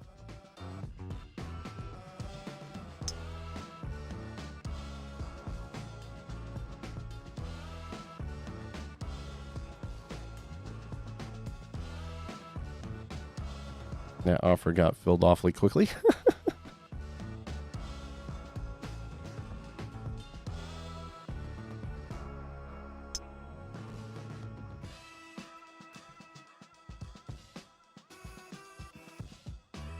Oh yeah, I'm definitely tilted. Once I'm down 100, then I absolutely can't trade it. Should I really waste the last $15 of margin that I have today? Like 100 is my limit. So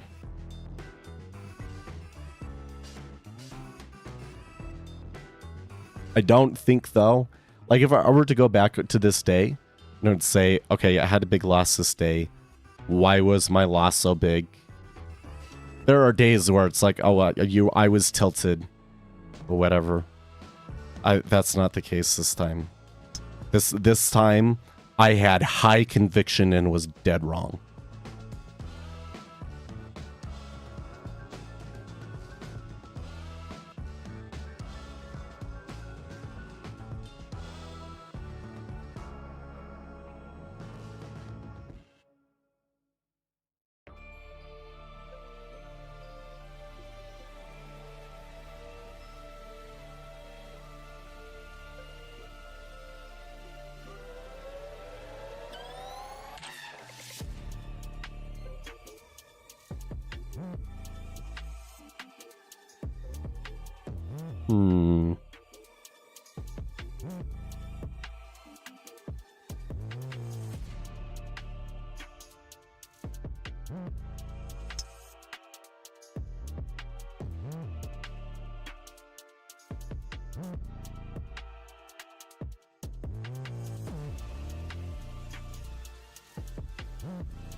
Kind of funny to see Bitcoin not really doing anything this morning.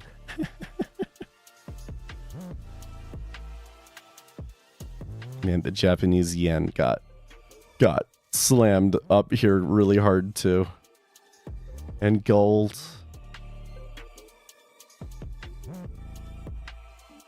I'm a little concerned by gold rallying here.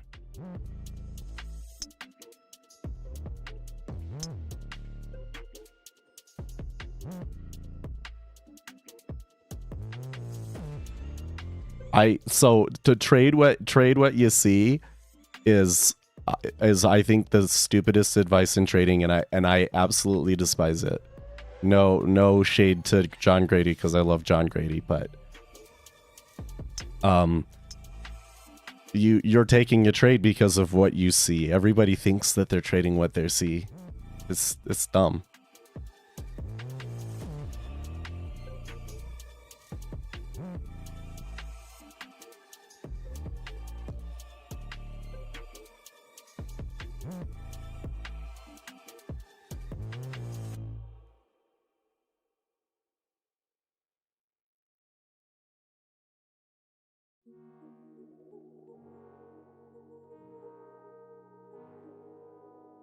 So, like, the thing that drives me nuts the most about technical analysis is the way that technical analysis traders cope when they're not doing well. So, like, of course, any good strategy is going to have drawdowns and things like that, right? But eventually you get to a point where you have to say, like, this strategy doesn't work, right? And the technical analysis traders will never do that. There's no amount of, you know, stuff that can happen to them that will ever convince them that the strategy that they're doing doesn't work, that what they're doing is actually just random and there's no edge to it. That they will always say, oh, it was my psychology. I was tilted. I'm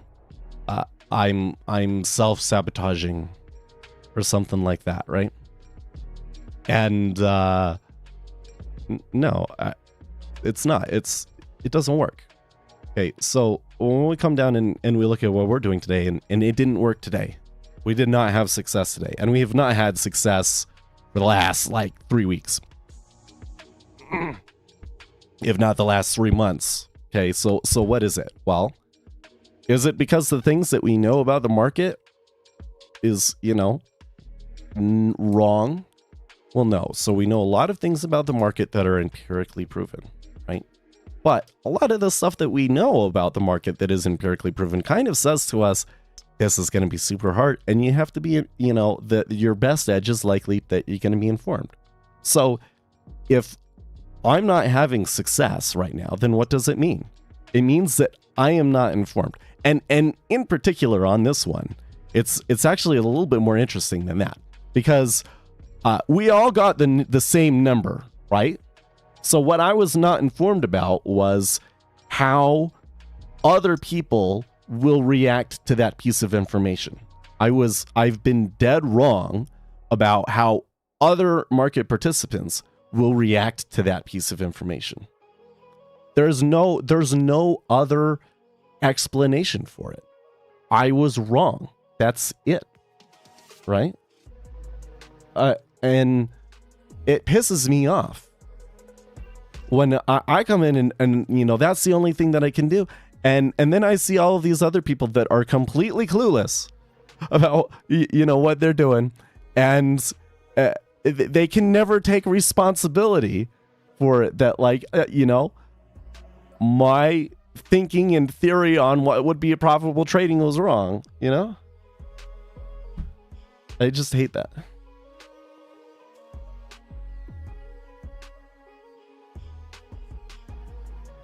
Well, yeah, well, because here's the issue down to trade. See, basically what happened with John Grady was he came in at the end of an era, right? So in the 2000s, roughly, like late 90s, 2000s, okay, electronic trading, it was new. I mean, the internet was new, so electronic trading was new. And so there was a lot of people that got the opportunity to become market makers, essentially, because of the internet. And John Grady essentially learned from those traders. What happened was the marketplace shifted. So the prop firms, like that he was working at where he learned, went away. It wasn't a profitable, it wasn't really a profitable venture anymore. They disappeared, and he, you know, moved over to doing it on his own. Now, I don't know how successful he's been with it since then. He's never said anything about it. You know, I kind of suspect that it's been mixed. Because what has happened since that time, especially since 2010, is that the robots have just completely dominated the market since then. That doesn't mean that there's no place for you to make an edge, but you're not doing it the same as what these guys at the prop firms in 2000 were doing, right?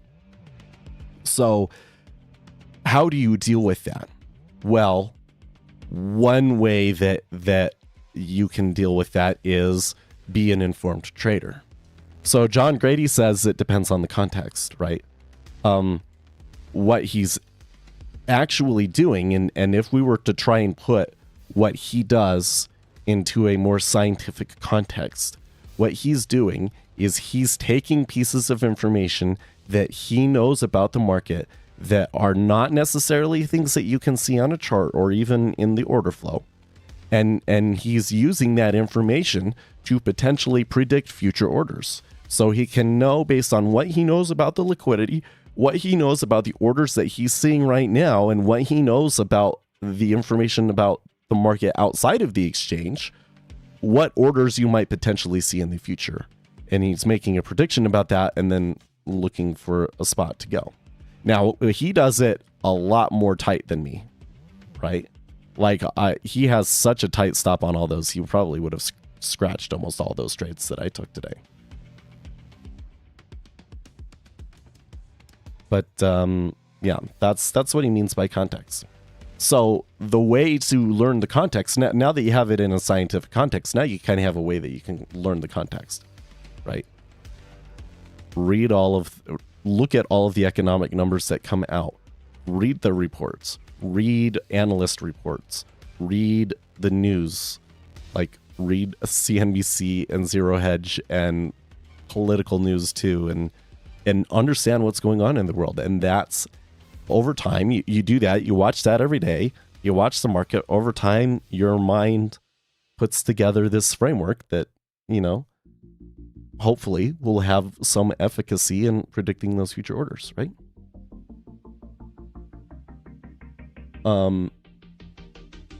Obviously mine failed today, right? I've had days where I did poorly and I looked back at it and I was like, oh, I was tilted. There was no reason for me to have taken any of those trades. That is not today. I had high conviction and I was dead wrong. Like this right here, man. Because they spiked right here and then they came back and I said, okay, I'm going to go short. And then they did this effing thing. I'm just like flabbergasted that they could do this and then they could do this and then they're still like right up here. I'm totally so stunned. Never in a million years would I have predicted that. No way, man. It's so wild. So wild.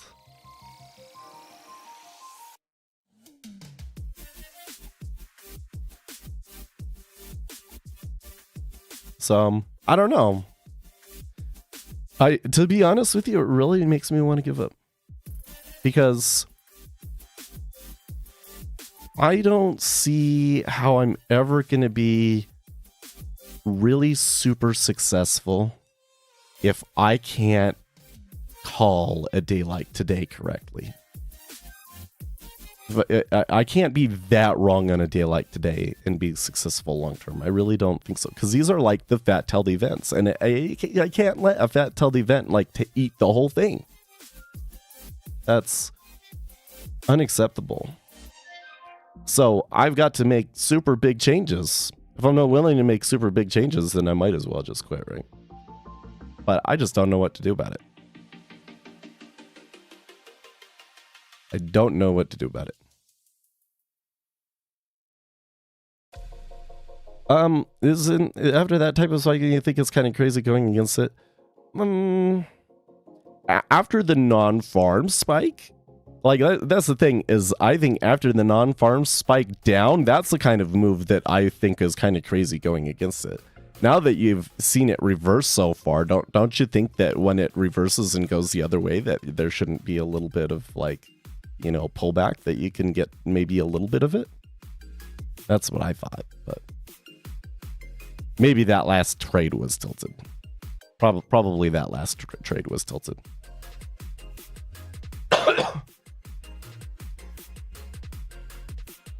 The marketer tweets, even Apple is green today. Yeah, now we have been selling off daily for the last few days. But you know what? This is the maddening thing about that one, is I've been short all week. I've been short all week and I haven't been able to catch any of it. So anytime that I try and do something, the market starts fighting me on it.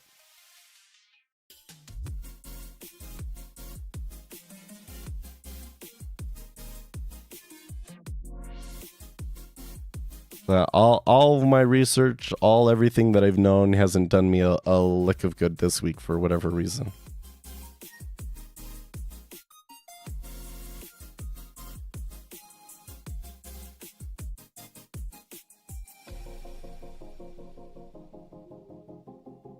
Now, let's read Jimmy Iorio because I think he's kind of feeling the same way.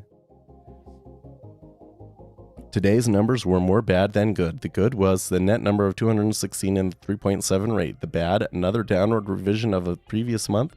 Another number weighted heavily towards non-productive government healthcare jobs.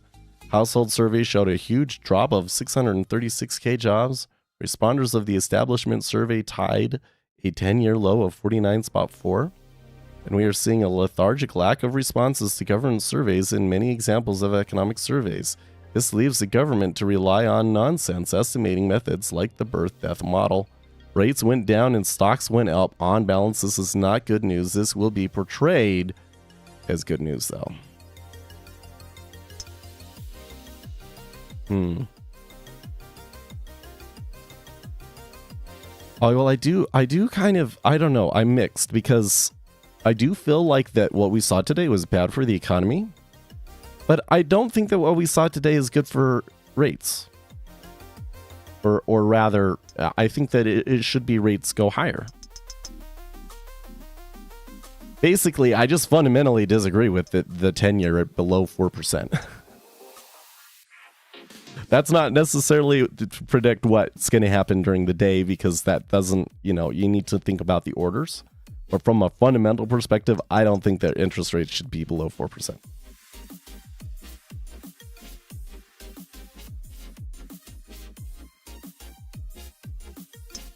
Because what I'm seeing is job creation is getting really bad, and inflationary pressures are still there. That's what I'm seeing. I'm seeing stagflation. And are you really going to cut interest rates 6 times in that environment? I just don't see it. I just don't see it.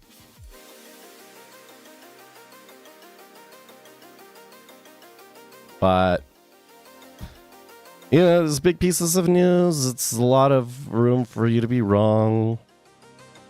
The market may change its mind on Monday. But that doesn't help me with trying to decide how to deal with where I'm at now.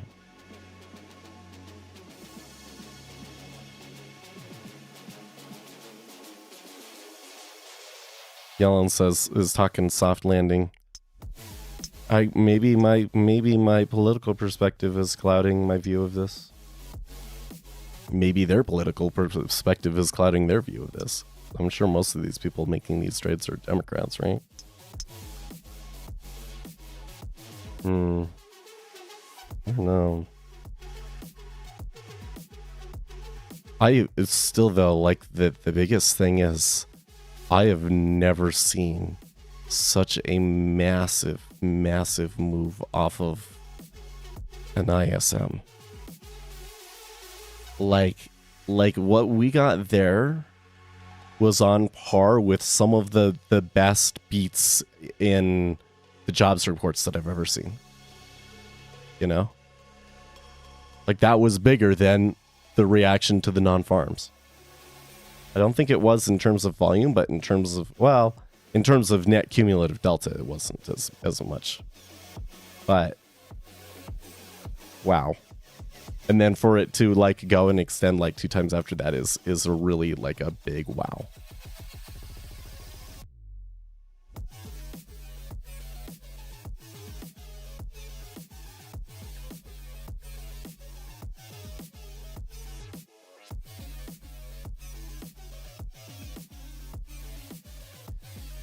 So I wonder, how concerned should I be about a recession coming?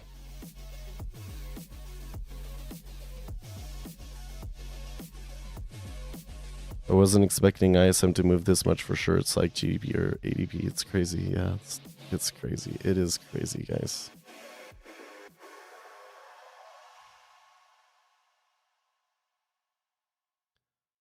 Well, this sim trade hasn't been going anywhere, so I'm just gonna give up on it.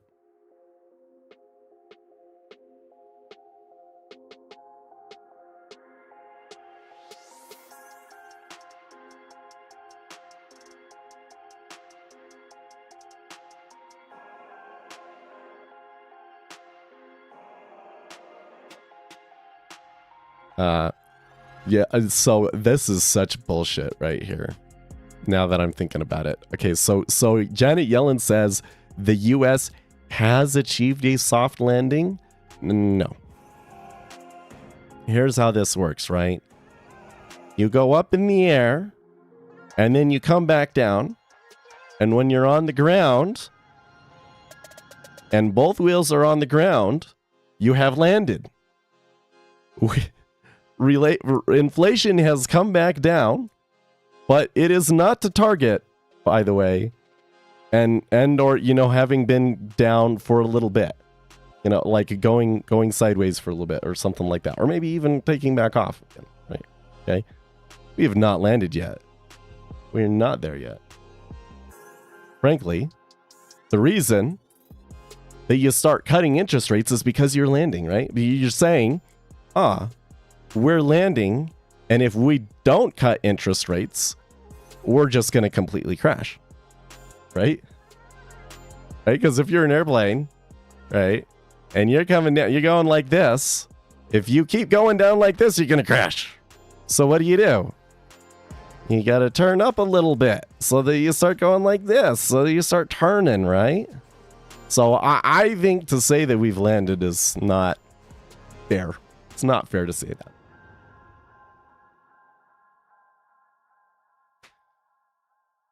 But I do still have hope that we'll achieve a soft landing.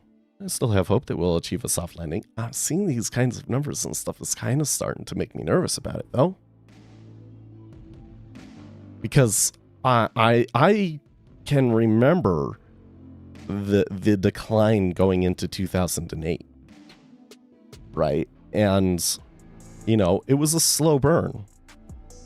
And it was one of those things where everybody said, well, yeah, okay, we're having some momentary weakness, but the economy is still strong and we'll be fine, right? And then it turned into a freaking dumpster fire, and then Obama got elected, and the start of his term was just awful, okay?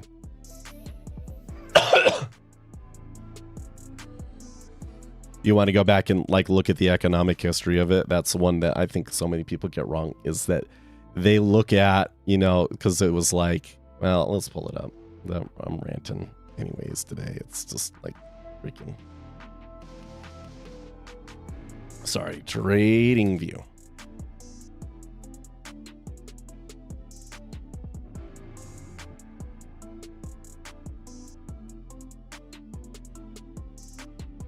Or no, we want ES. 1 week. Okay, so when you go back to the 2008 crisis, right? Everybody thinks of it as this was the peak and this was the bottom, and then that was the end of the 2008 crisis, right? No, it was not. Okay. This right here is the 2008 crisis. This was the market weakness. This was just the market doing its thing, and then this was when things broke, okay? And then this was Obama. This was the market freaking out in reaction to all of the economic policies and things that Obama was doing. And it wasn't until he stopped doing those things and shut up that the market started rallying. And then the rest of this was because he had this. I remember this one. I remember this rally right here. Everybody being really dismayed by it.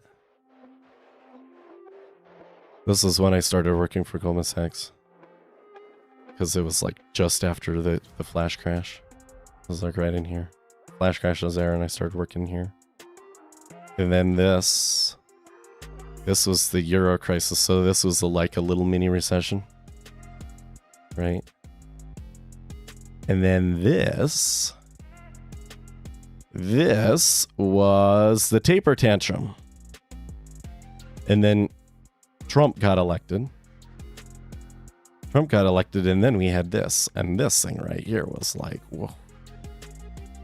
This was like the craziest rally I think we will ever see in our lives. Hard to beat that one, man. That was crazy. That was crazy stuff. This right here is the trade war. That one was pretty wild.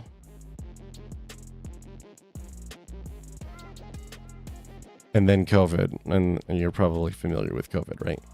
COVID, the recovery, inflation.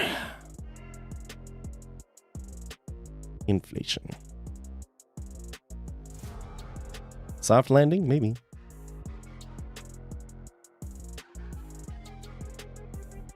Naming me is almost like technical analysis. Well, it's a fundamental view of the markets, right? It's here's why it moved. This one. Here's why I was doing this for this one. I mean, it's a very obvious what it was doing when you're doing it over the past. The problem is just like, does it predict the future, right? That is the funny thing, is like a chart. Market data is that's the only way that you can see what is the current situation, right? The problem is just the current situation does not necessarily predict what's going to happen in the future. We as humans want to think that it does. One of the strongest biases that we have is if two things happen at the same time, we immediately think that they're correlated. They may not necessarily be. You can just make note that they happen at the same time, but it happening one time doesn't prove anything.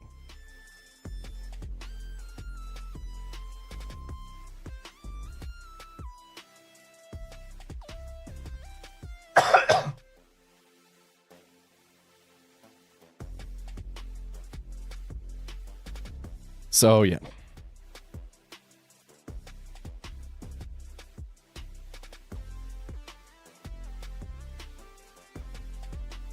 Well, guys, I'm gonna go lick my wounds.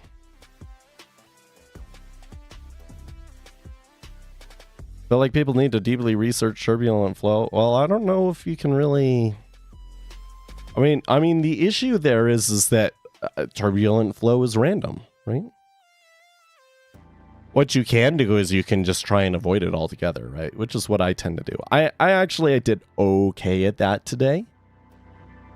I just had the overall call on the market dead wrong. Could have made $160 or $200 today if I had taken the reversal. Like, it's wild to think about.